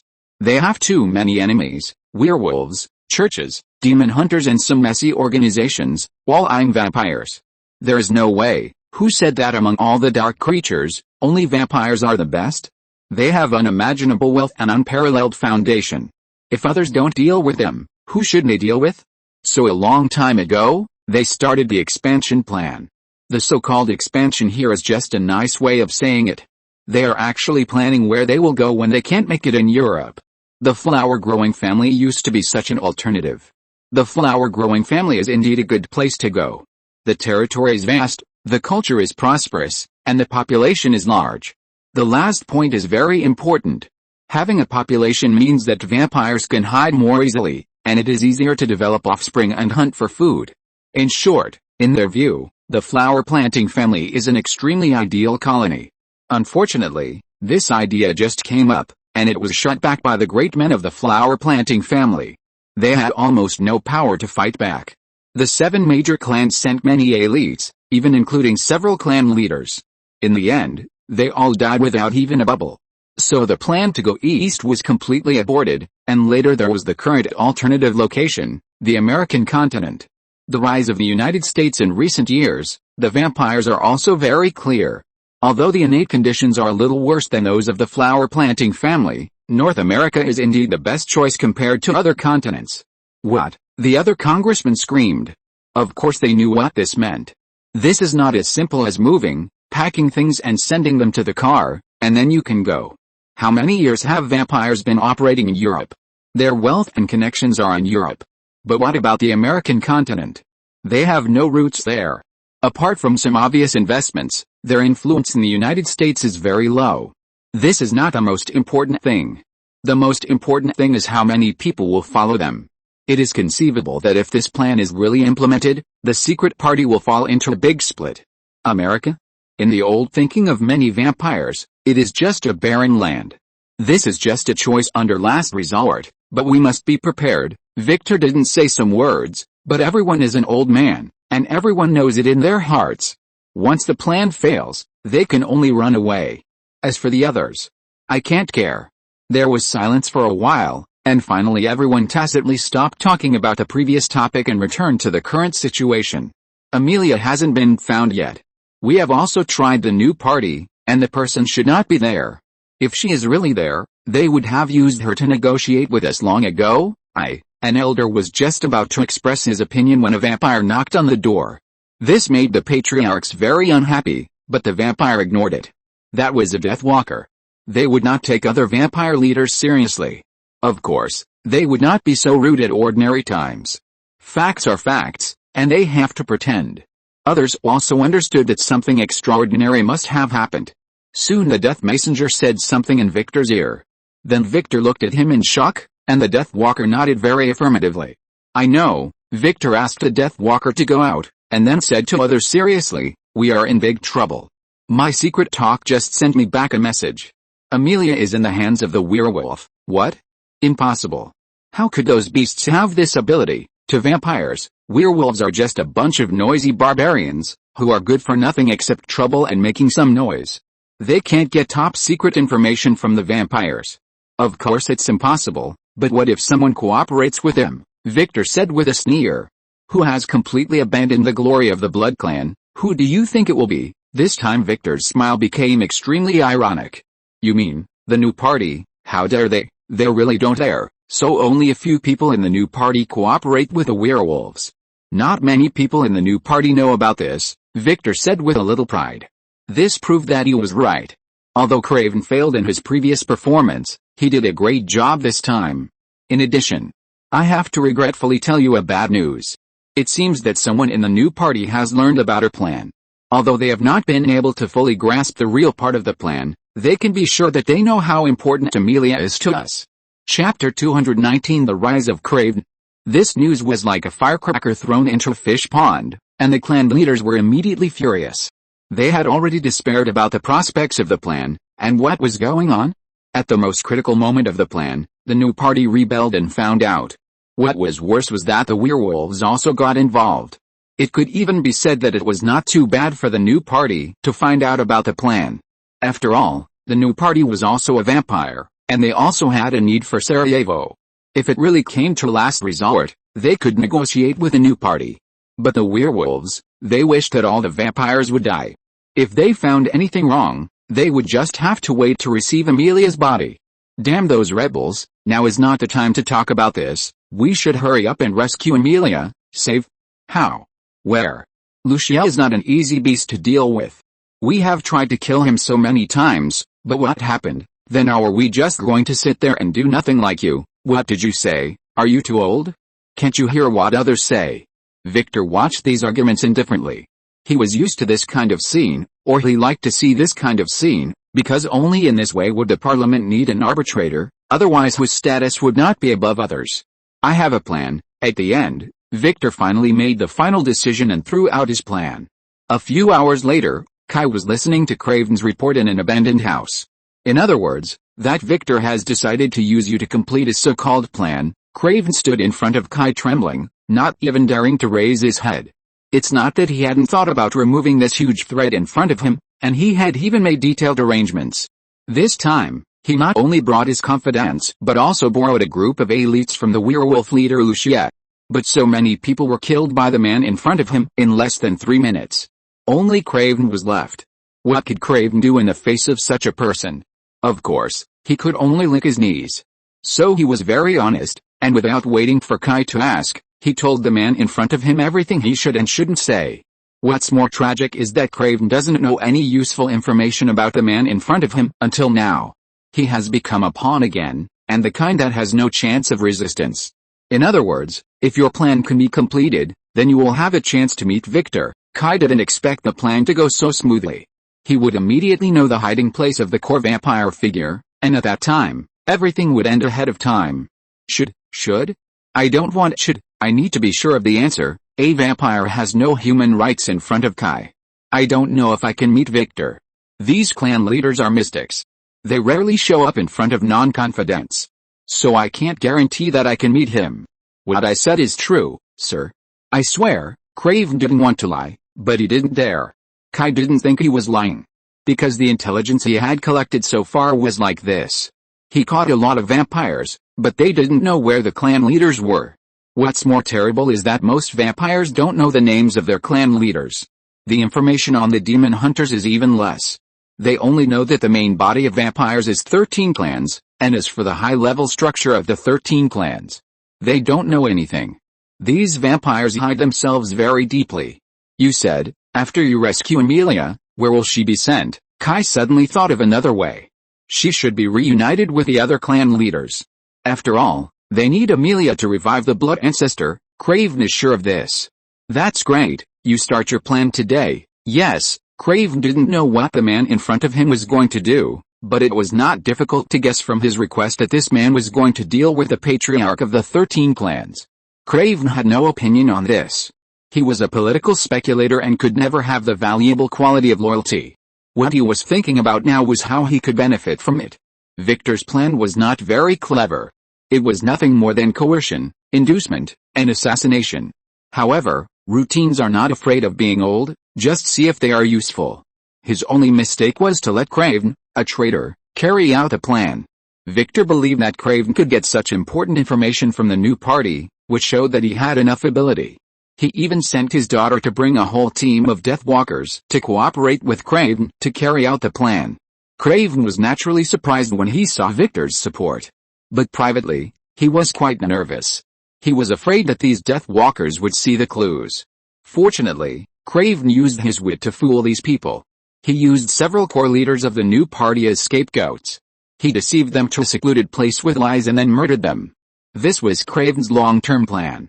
In Craven's view, the new party was no longer of any use. They had already rebelled. It was in his interest to wipe them out now, so he decided to sell out the main figures of the new party. In this process, Selena and other Deathwalkers were surprised by Craven's cruelty and ruthlessness. Soon in a bloody interrogation, Craven used cautious reasoning to figure out where Amelia was imprisoned. This won the attention of all the Deathwalkers. But in fact, Craven felt that his IQ was exhausted in this interrogation he arranged. He needed to use various language traps to make the unlucky person being interrogated say what he wanted him to say, and then he tried his best to make inferences that were in his own interests from those nonsense. In other words, the so-called interrogation was his trap from the beginning. He just used various psychological hints and rhetoric to make the unlucky guy say something that seemed to be true. Then he used the so-called intelligence and reasoning to make those things reasonable. He was able to tell lies to this extent, which was the pinnacle of his skills. He deceived everyone with an incredible close-up magic. After getting the information he wanted, Craven immediately led the Deathwalker to the place where Amelia was secretly imprisoned. Craven did a great job this time, and Victor believed in his ability even more, so he made a decision to let him command this operation. This was the reward Victor gave to Craven. If he did well, his status would naturally rise greatly. This was also a concession made by the secret party to the younger generation of vampires. They decided to give him some room for advancement. And Craven was the typical one selected by Victor. Lucian and Craven had a very close relationship, and the plot was bigger than anyone imagined. With Lucian, the werewolf boss, as an insider, Craven's actions were naturally smooth. A large group of vampires raided the werewolf's lair, killed a large number of werewolves, rescued Amelia, and excited the entire secret party. Craven also killed Lucia. Of course, this Lucia was a fake. It was a substitute prepared by Lucia and Craven. He looked exactly like Lucia.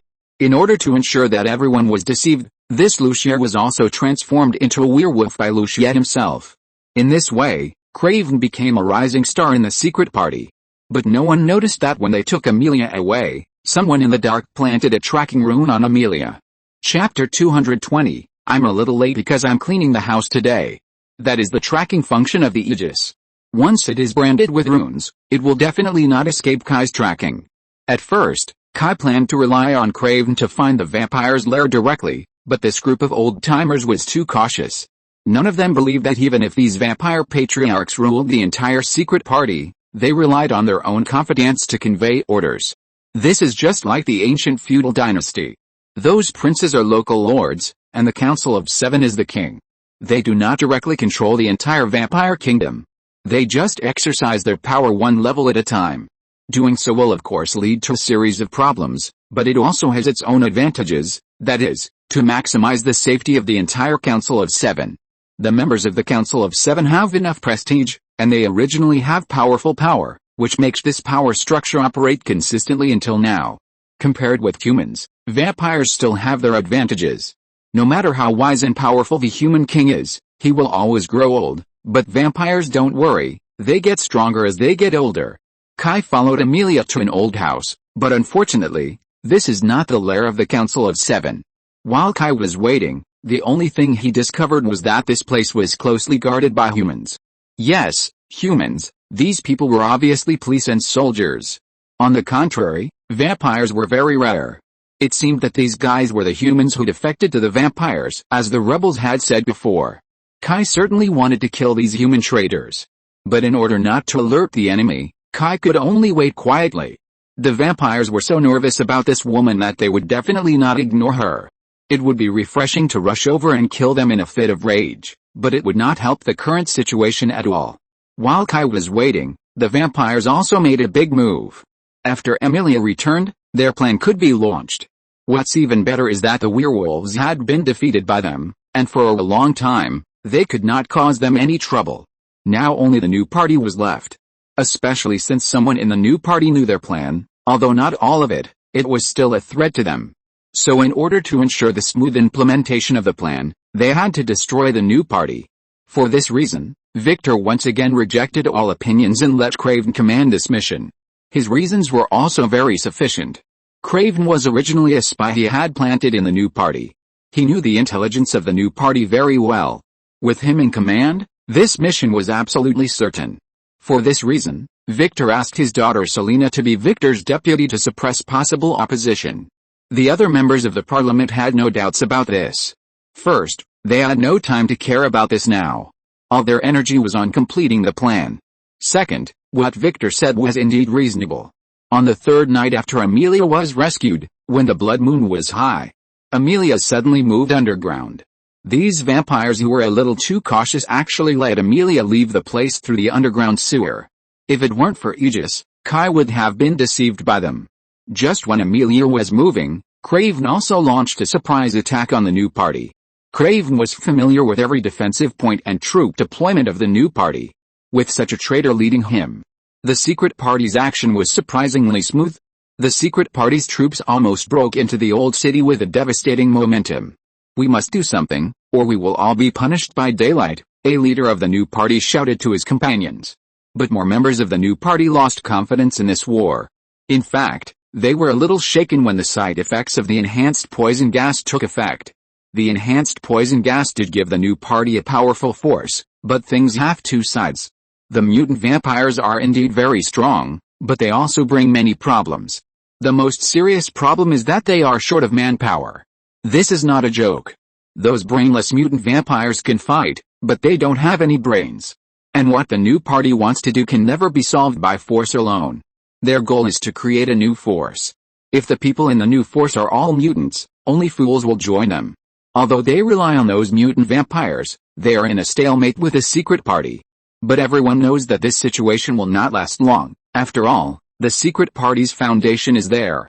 During this period, the new party vampires have cooperated so closely with the demon party because they want to rely on the power of the demon party to gain a foothold. As a result, when the secret party really took action, the new party found that they could not stop the secret party's attack at all. The members of the demon party also began to reevaluate their cooperation. The demon party is not doing charity. What they need is an ally who can fight against the secret party together with them, not a force that needs the demon party's blood transfusion or even full protection. If that's the case, it's better to let the new party directly join their demon party. In fact, many members of the new party have received invitations from the demon party. They have already planned to give up the new party, but they still need the people of the new party. Maybe we can cooperate with the Germans. They have promised us to help us resist the revenge of the secret party." At this time, a vampire suddenly proposed such an option. This made the members of the new party fall into deep thought. They have completely given up the so-called new party. Their current choice is to join the Germans or the demon party. Everyone has their own choice. But without exception, in their hearts, the new party has become a historical term. This vampire separatist organization only existed for a few short months before it declared bankruptcy.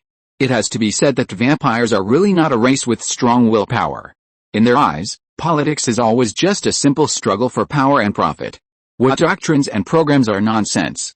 They themselves don't believe this, and they still expect others to follow them and make trouble? In this way, the new party collapsed before the army of the secret party arrived. A group of new party backbones split into two parts, the majority of them defected to the demon party, and a few defected to the Germans. Only those stupid minions didn't know that the superiors had fled, and they were still commanding the mutant vampires to resist tenaciously. If they knew that the superiors had fled, they would have surrendered long ago. But they didn't know, and the demon party on the opposite side didn't seem to plan to keep prisoners. This was Craven's idea. Traitors will always be more cruel and thorough when killing their own people.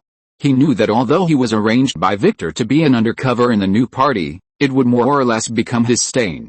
He had to wash away the stain now and let the top leaders of the secret party know that his loyalty was unquestionable. But the top leaders of the secret party didn't have time to care about his loyalty. They were making the final preparations. Victor brought the other 6 clan leaders to an underground space, which was underground in the old city, 300 meters below the old city cemetery. Victor breathed a sigh of relief as he looked at the densely packed skeletons and a huge sarcophagus around him. After so many setbacks, they finally arrived here as planned. "Okay, you can take that thing out." An ancient and rotten bracelet was placed in front of everyone by several vampires. The bracelet seemed to be made of bronze. Because of its age, the green copper rust on it had covered the original appearance of the bracelet. From the rough outline, it could be seen that the pattern on it seemed to be a skull with wings spread out. Finally, the rotten bracelet can be brought to life.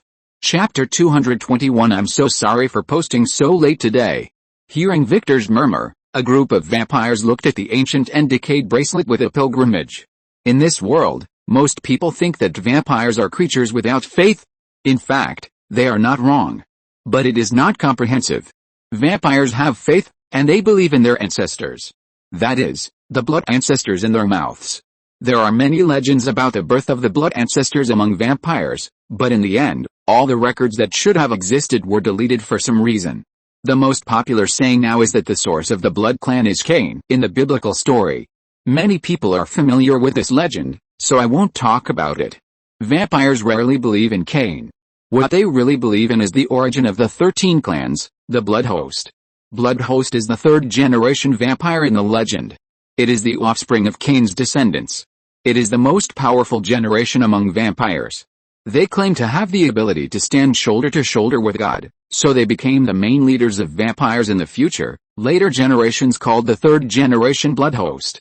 It was also they who discovered that their blood could make mortals their offspring, so they established independent families, which were later called 13 clans.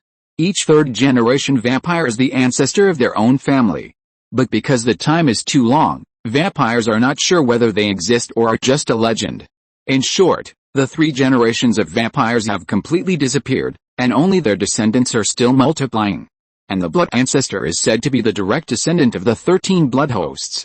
Many vampires speculate that they are 5th or 6th generation vampires.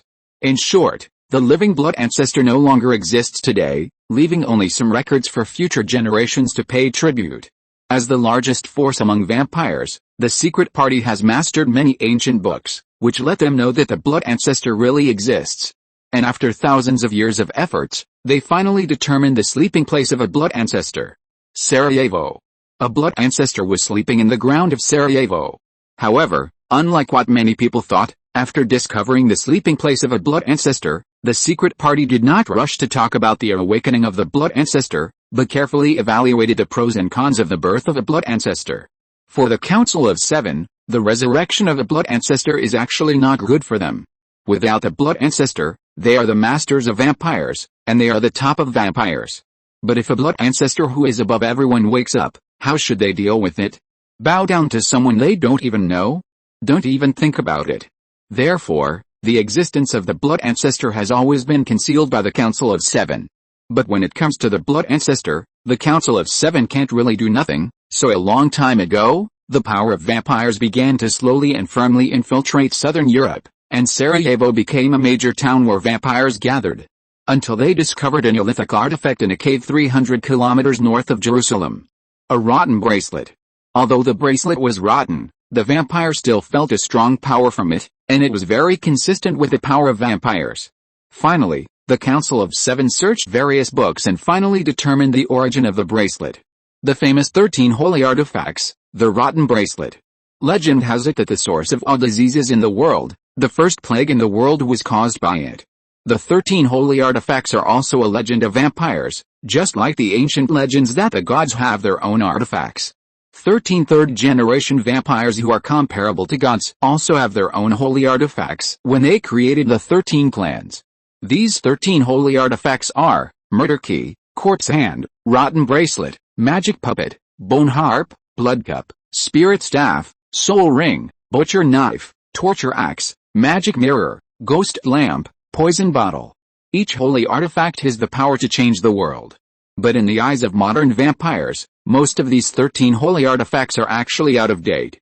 Of course, each of these holy artifacts can make a vampire extremely powerful. But so what? Now is the era of machine guns and cannons. The holy artifacts that can only enhance individual strength do not change anything in this era. Except for the bracelet of corruption. Diseases and plagues have always been the most feared things by humans since ancient times. More importantly, diseases and plagues will never be outdated, and their speed of renewal is faster than the speed of human medical development. The emergence of this holy artifact gave the 7-member Council of the Secret Party an opportunity for vampires to have their own country. They can use the plague to force humans to compromise. Especially in this period, if a large-scale plague occurs in a country, it means that the country has completely lost the war. Modern warfare is fought on logistics. If the rear is tortured by the plague and loses its production capacity, there is no need to fight on the front line. This is the trump card of the vampire. But there is a more embarrassing place in it, that is, the power of the holy artifact can only be used by the direct descendants of those blood hosts. That is, the blood ancestor. It is also because of this that the Secret Party Council waited for a long time before finally deciding to awaken the blood ancestor sleeping in the underground of Sarajevo. The temptation to establish a real vampire country is too great, and the Council of Seven cannot resist it. This is why the Secret Party cares so much about Sarajevo, and even concentrates its power here. What they fear is that the rebellion of the new party will discover the secret. Back to the point, although there have been many twists and turns, fortunately everything went smoothly. Emilia. Get ready, we are out of time, Victor said to Emilia. The awakening of the blood ancestor has very strict requirements. First of all, blood is needed, the blood of direct descendants. Secondly, there is a time limit.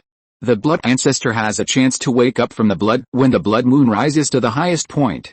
Finally, and most importantly, the resurrection of the blood ancestor requires sacrifice. A lot of sacrifices. As for what to sacrifice? Looking at so many vampires around here, it is actually self-evident. As mentioned earlier, the Council of Seven has always been mystics, and they will hide themselves very deeply. But this time they completely broke the rules and arranged so many guards around the blood ancestor's sarcophagus. These poor guys really thought that the Council of Seven was afraid of sabotage and therefore called in so many people to guard against it.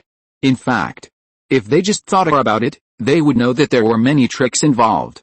If they were really afraid of sabotage, why didn't they just do it in secret with 7 people? They have done this many times. Emilia looked at the vampires around her, sighed in her heart, and nodded. The offspring of vampires always go through the first embrace, not through childbirth, which makes them only superiors and subordinates, without real blood relationship. Chapter 222. I am still very busy today, so the second update will be late. Emilia walked to the front of the huge sarcophagus.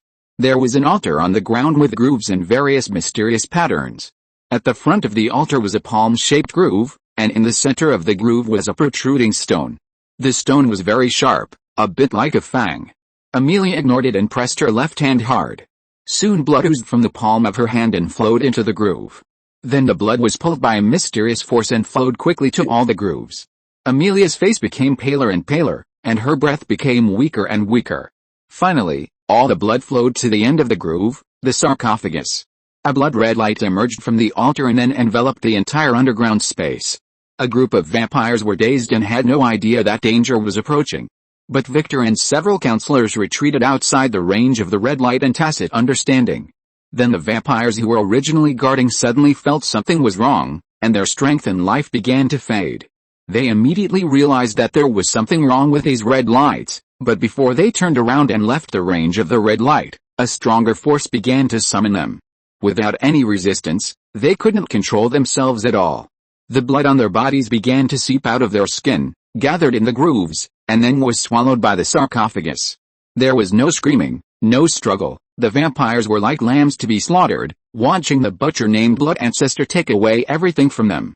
In the end, all the vampires turned into ashes, and the sarcophagus returned to calm.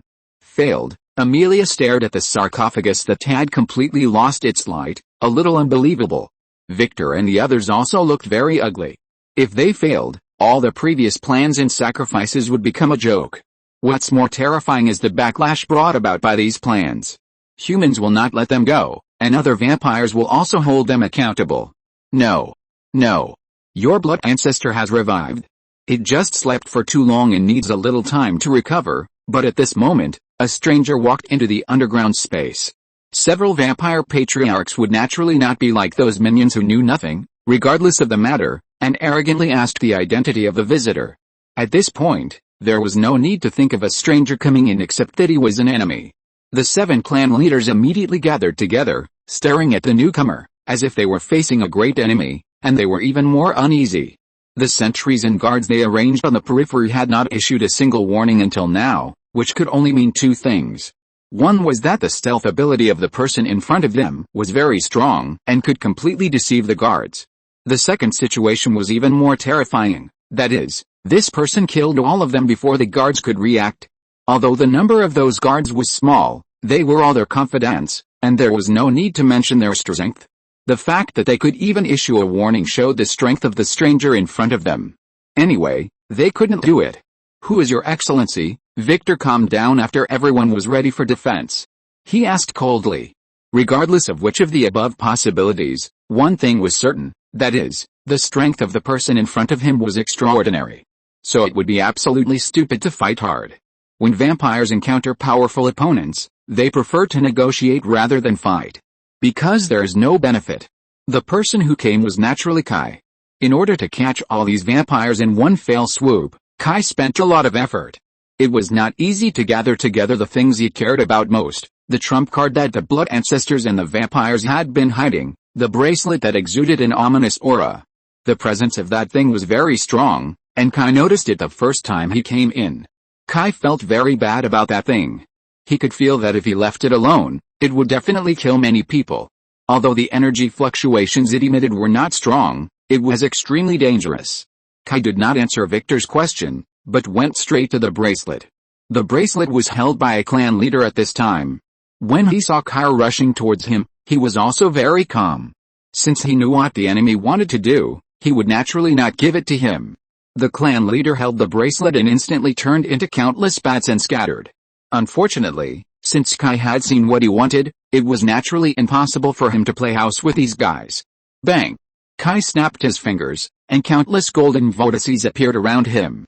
However, this time, what emerged from them was not the knockoff version of the king's treasure, but a row of loaded shotguns. By the way, all the bullets in them were silver shotguns. Bang! Bang! Bang! Bang! Bang! Bang! Amidst a series of dense gunshots, tens of thousands of shotgun pellets and dense barrages were like an impenetrable wall, fiercely hitting the vampires. The vampire patriarch is much stronger than ordinary vampires. Although the silver bullets still have an effect on them, it is not to the point of taking their lives. These guys either use sharp claws, or use supernatural powers, or simply use cold weapons to protect themselves impenetrably. But there is an exception to the patriarch, that is the guy holding the rotten bracelet. He transformed into a group of bats, and originally this ability was the only weapon for vampires to escape. but it was limited to running away. After transforming into bats, the bats they transformed into did not have much combat power, and were quite fragile, just like ordinary vampire bats. Ordinary people could kill a bunch of them with one stick. The real power of this thing lies in the large number. The more powerful the vampire is, the more bats it can transform into. Although the vampire itself will be injured every time a bat is killed, as long as there is a bat alive, the vampire will not die. But for Kai, this problem does not exist at all. Under the dense projectiles, those bats have nowhere to escape. Bats fell from the sky in large numbers like raindrops. The patriarch immediately realized his stupidity and knew that his response was wrong. Although transforming into bats can ensure that he will not be killed instantly, it also exposes his most vulnerable form to the silver bullet. He wants to aggregate the bats to restore his human form.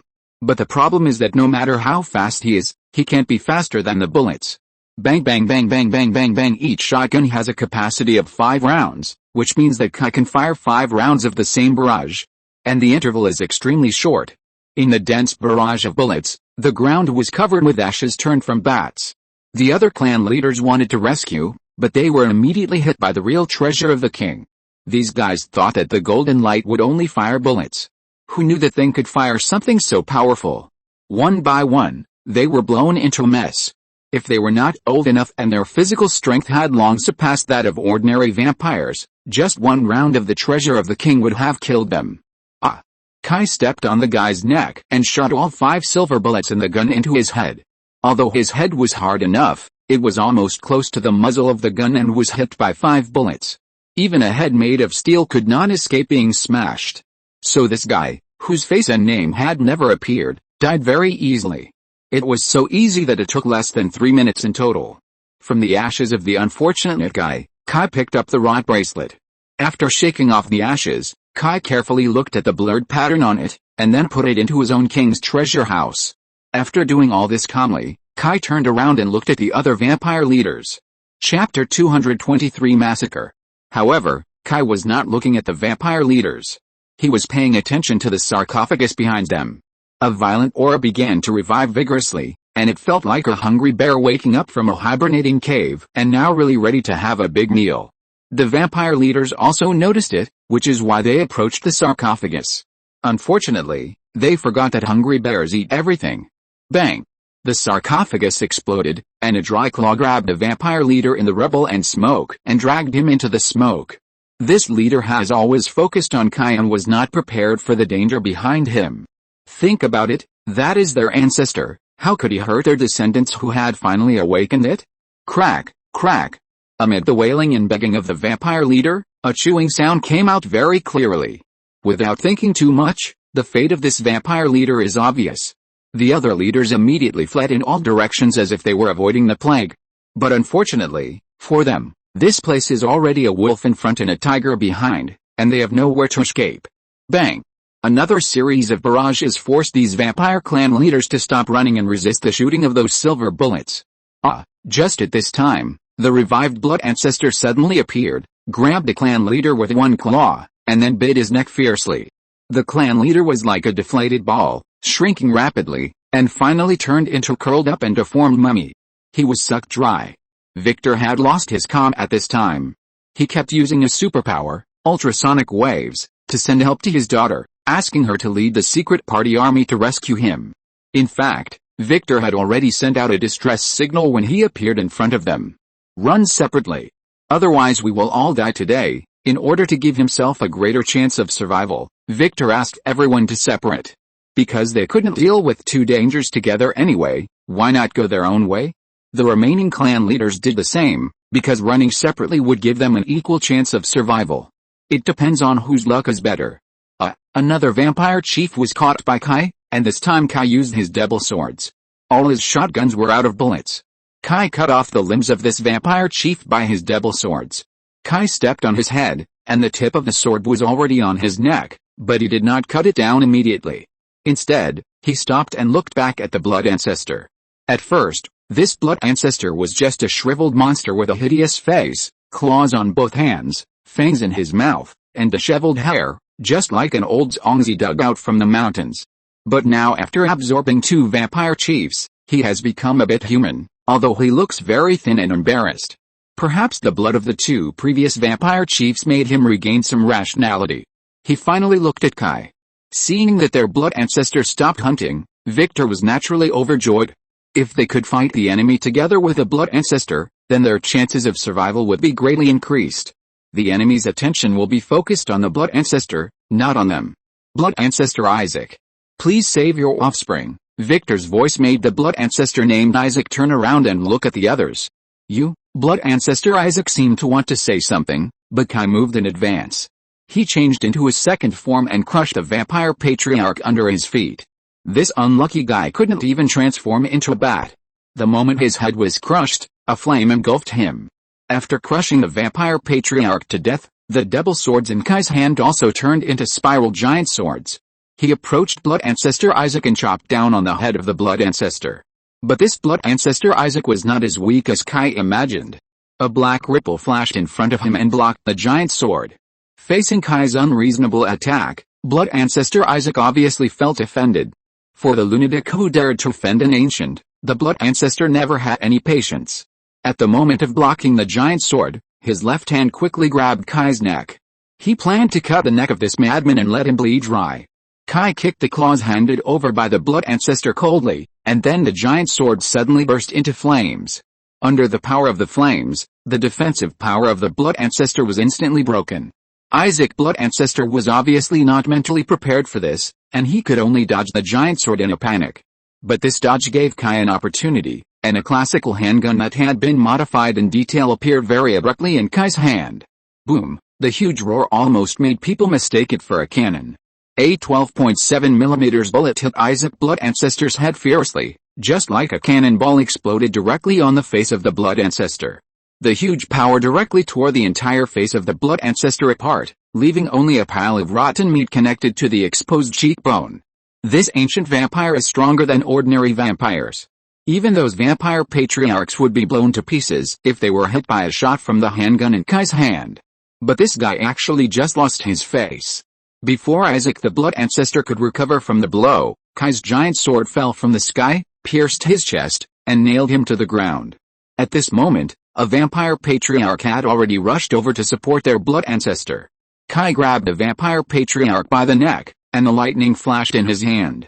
Within a second, he was electrocuted into charcoal. After leaving the guy who was in the way, Kai began to change the bullets for his pistol. This pistol was given to Kai by Captain Nemo, but it was different from the one Captain Nemo used himself. Captain Nemo's pistol has a 3-round ammunition capacity, while Kai's pistol has only 1. Captain Nemo sacrificed the ammunition capacity of his pistol and increased the power of the bullet.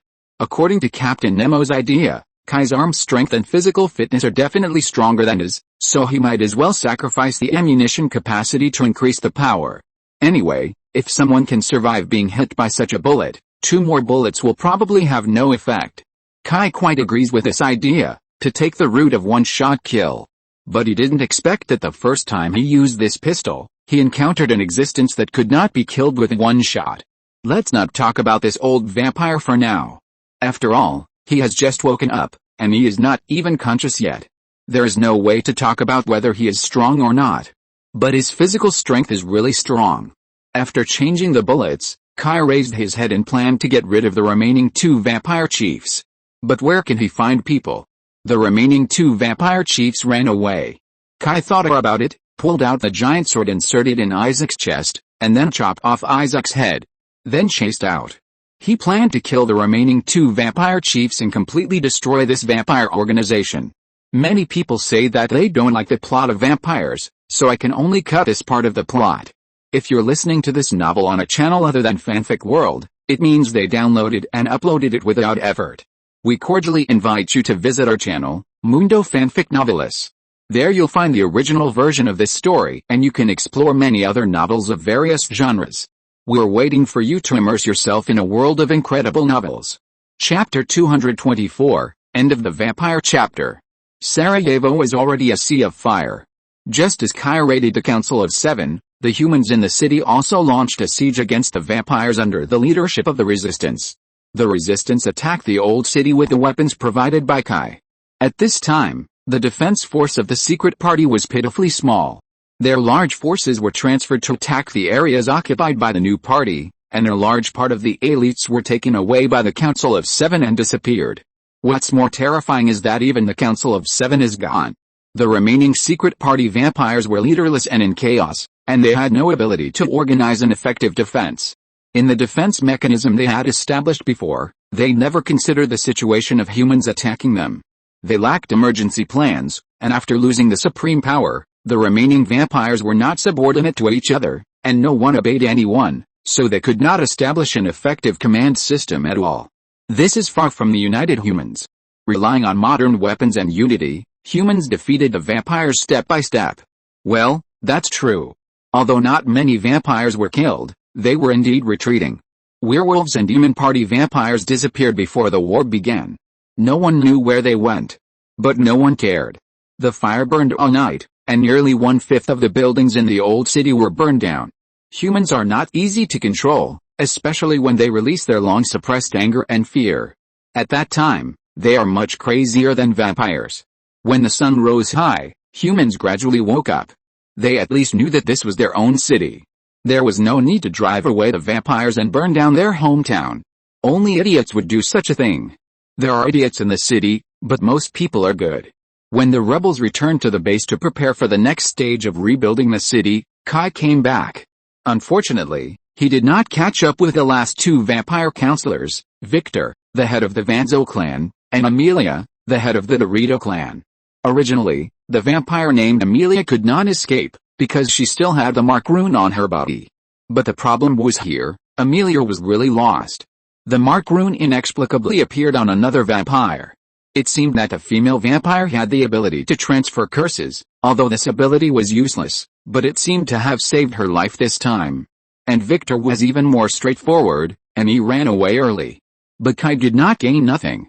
At least when the two clan leaders were escaping, in order to attract Kai's attention, they kept sending vampires to die in front of Kai.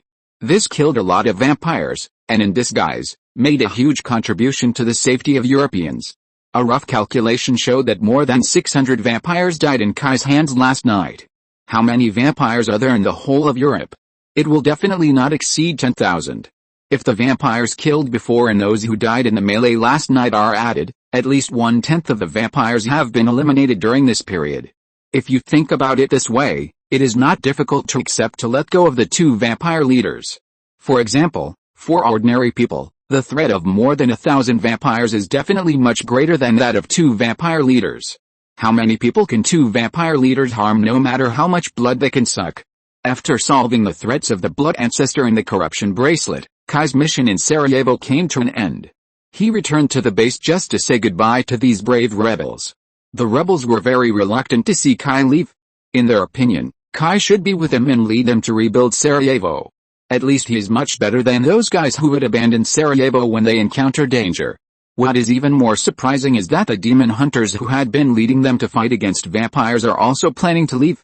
For the rebels, Geralt and his companions are more worthy of gratitude than Kai and his companions. They came to this hellish city plagued by vampires at the most difficult time, helping those panicked and overwhelmed people to stand up against those seemingly invincible vampires. Teach them knowledge about the enemy and encourage them not to succumb to dark creatures.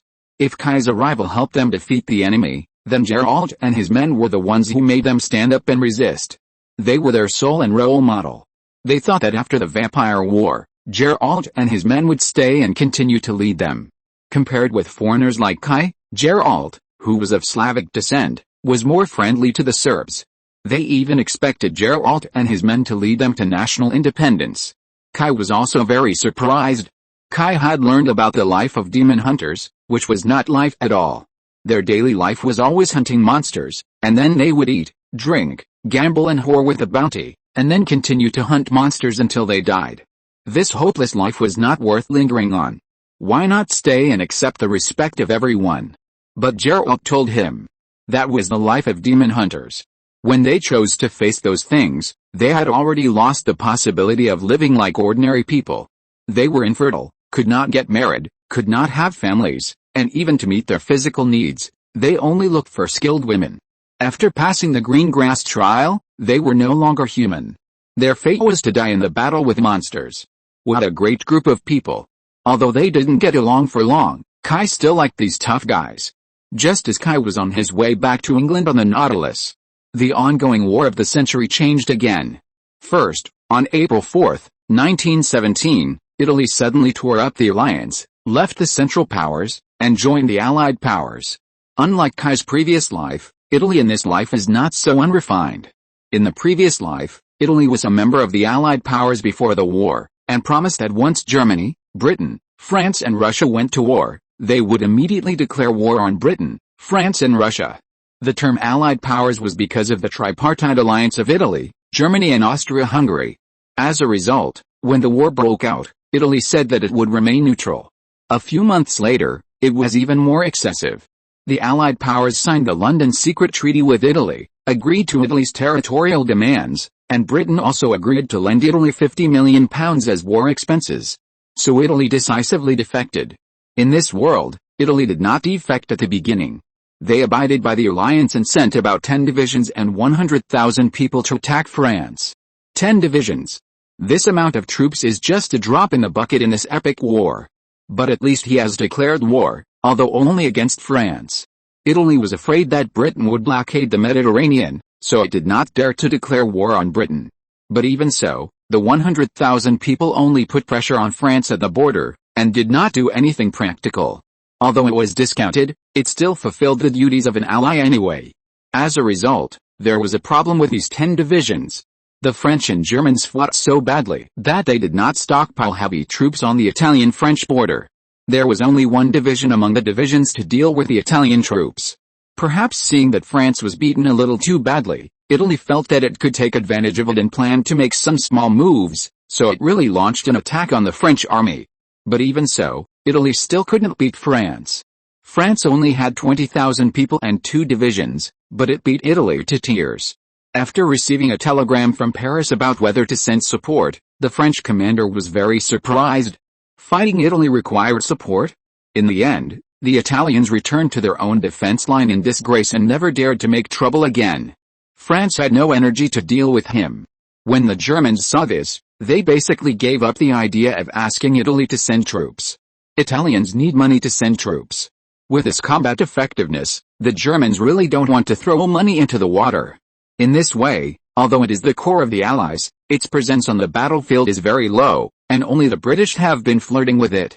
The British are always afraid that Italy will cut off the Mediterranean, so they have been coaxing Italy.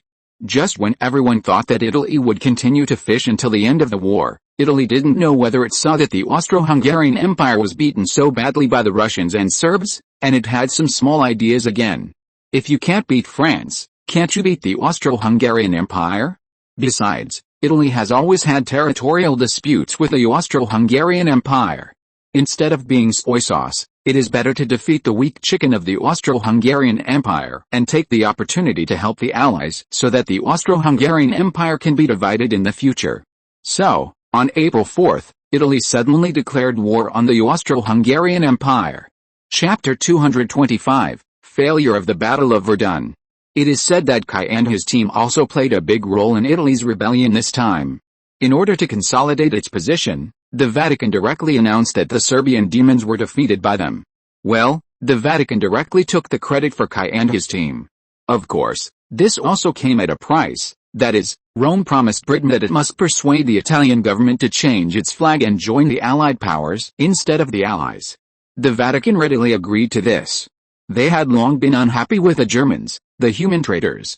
A bunch of damn Protestants actually mixed with vampires, which was indeed heresy. Then the Vatican joined the lobbying of the Italian government, which completely changed Italy's already wavering position. Italy had just declared war on Germany and Austria, so that the entire European countries had no time to adjust their strategies. A more shocking news came from the other side of the ocean, which once again stunned the Europeans. 2 days after Italy changed its flag, on April 6, 1917, the United States announced that it would join the Allied powers and declare war on Germany and Austria. In fact, the United States has never had much interest in World War I. They are so far away. Although the United States has made great progress in national strength and its army has been expanding because of the madness of the Europeans, it is not worth it to throw the army and their weapons and equipment to Europe. The United States has no territorial demand for Europe. Therefore, the United States will not provide much help in terms of military strength. What is really fatal is the material support the United States provides to the Allies. All the participating countries have a large amount of debt to the United States.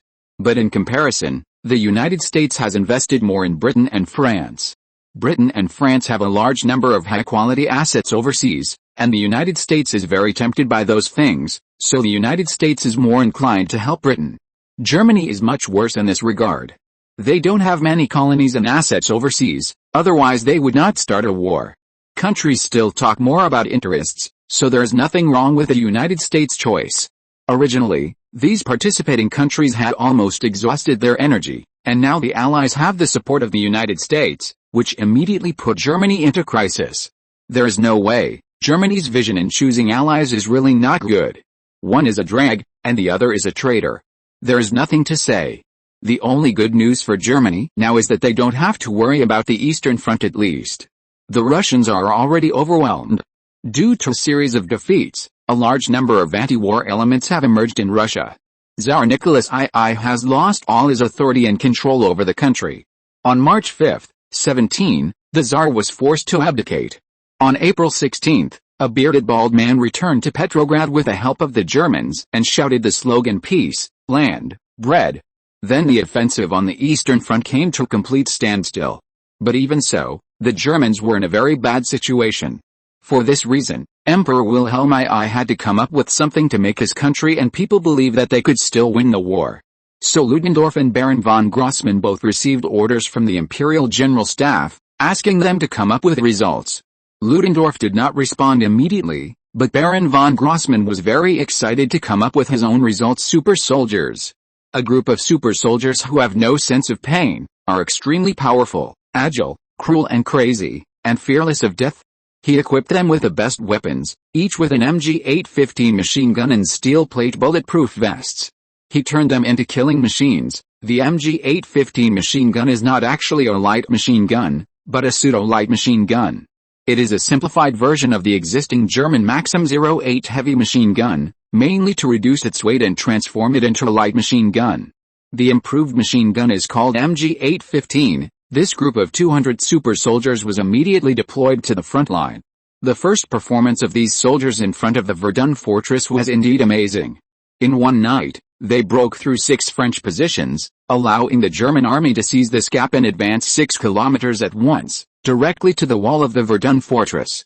6 kilometers, this number was not amazing before the war, but now, the advance numbers of both sides of the war are calculated in meters. You can imagine how amazing the performance of these super soldiers is. But soon, the shortcomings of these soldiers appeared. They are indeed fearless, but a little too fearless. Once the battle is intense, they can easily fall into drug-like confusion. They will completely ignore the outside world and launch crazy attacks, sometimes against the French army, and sometimes against their own people. What's more tragic is that once they fall into madness, they can't recover. Even the Germans can only humanely destroy them. In just 3 days, all 200 super soldiers died. Among them, 70 soldiers were killed by their own people. And there were even more friendly soldiers who died in their hands. At this point, it is basically concluded that this technology can only be abandoned, because the commanders and soldiers on the front line are very afraid of this thing, and they refuse to go to the battlefield with such comrades. Being killed by the enemy is still considered sacrificing for the country, but being killed by your own people is nothing. This made the Thule society very disappointed, but it was not desperate. This is just a primary product, find the problem and improve it. But the problem is that war can't wait, and the Army General Staff can't wait any longer. So they abandoned Baron von Grossmann and turned to seek help from their own man General Ludendorff. This time Ludendorff did not refuse again. He personally led his own troops, the Viper Commando, to Verdun. But this time, the protagonists were not the Viper Commando, but a group of mysterious warriors wrapped tightly in combat uniforms, helmets, and gas masks. The Viper Commando even set up a quarantine zone in the camp of these mysterious warriors, prohibiting anyone from contacting them. On the night of April 29, 1917, without any signs, the German army suddenly launched an assault. That night, the French army was defeated. The Battle of Verdun, which began in February 1916, finally fell on the last day of April 1917. The Verdun fortress, which stood for a full year and 2 months, completely changed hands. By occupying Verdun, the German army opened up the passage to Paris. Once Paris was occupied, France would be destroyed without attack. With Russia almost withdrawing from the war, Germany's only enemy was the British. But as a maritime power, it was not difficult for the British army to pose a threat to Germany. The Germans saw the goddess of victory waving to them. This was not so wonderful for the Allies. Italy even wanted to slap itself twice. Damn, when it was in the Allied powers, Germany was blocked in Verdun and could not advance an inch. As a result, it just turned against France a few days ago and France was going to be finished. What's worse is that once France is finished, no country in the European continent can be a match for the Germans. So our Italian classmates immediately ignored the agreement with the Allied powers and sent ambassadors to Germany to discuss the possibility of continuing the Triple Alliance. Naturally, Germany disagreed. Especially Austria-Hungary was even more unlikely to agree. The Austro-Hungarian Empire, which has always been very cowardly, even directly deployed troops to the south, intending to settle accounts with Italy for betraying the alliance. This made the British very angry. On the one hand, they threatened Italy not to do anything that would damage the unity of the country, and on the other hand, they immediately urged the Americans to let their troops and supplies arrive in Europe as soon as possible. The Americans were also panicked at this time. Damn it, if they didn't work hard and continue to play soy sauce, their investments in Europe would probably all be yellow. Because of the declaration of war on Germany, the Germans' debts have become bad debts. If Britain and France are finished, the United States will lose money. So the United States immediately passed a new war budget bill and gave Britain a new war loan. This loan was not paid into the British account, but was directly converted into supplies by the U.S. government and shipped to Britain. In fact, before the war budget was passed, the U.S. government had bypassed Congress and sent supplies to Britain in advance. A large amount of weapons, ammunition and medicines were transported to the European battlefield at the fastest speed. At the same time, 30,000 expeditionary forces led by Army General Pershing also boarded the warships. The U.S. government guaranteed that at least 500,000 American soldiers would go to Europe to participate in the war. In the last time and space, the United States sent a few thousand people at the beginning, and only sent about 200,000 later, but these are all later stories, and they are not of much help to the current situation. France is about to collapse, and there are voices of surrender to Germany within the French government. The military also began to show fear of war, especially the French troops who retreated from the Verdun fortress. They simply did not have the courage to recall what happened that night. In fact, this time, the French army in Verdun did not suffer much loss. The German army on the other side was not mentally prepared for the results achieved that night. When Ludendorff tore through the defense of the Verdun fortress, most of the German army was still in their positions. As a result, the follow-up forces failed to keep up and failed to encircle the French army. After losing 5,000 people, the French retreated to the follow-up positions and gained a foothold again. Paris is behind them, and they really can't retreat. But the problem is that the things encountered in Verdun are not something that ordinary French soldiers can understand and deal with. In order to ensure the morale of the French army, the British had to take out the killer Diana's commando. The British attitude towards this commando is actually quite contradictory. They have been using Diana all the time, but they have carefully covered up the news about her and made her a battlefield legend. This is a political consideration. But now the British can't care anymore. If they continue to do it, the Allies will be finished. At the same time, the British have not forgotten that there is another big killer. Kai? Although Kai is more fantasy than Diana, the British inexplicably have a sense of trust in him. Maybe it's because he is the ancestor of the British in a sense. This statement is very strange. According to blood, Kai is a Celtic, and according to his heart, he is a Chinese. He has nothing to do with the Anglo-Saxons. But the stubborn British always think he's a British hero. It's a very confusing way of thinking. End of this chapter. Thank you very much for reaching the end. Don't forget to like. Looking for more exclusive content and immediate access? Subscribe to our Patreon. Remember, every like, subscription, or donation encourages us to continue. Thanks to everyone, see you in the next video.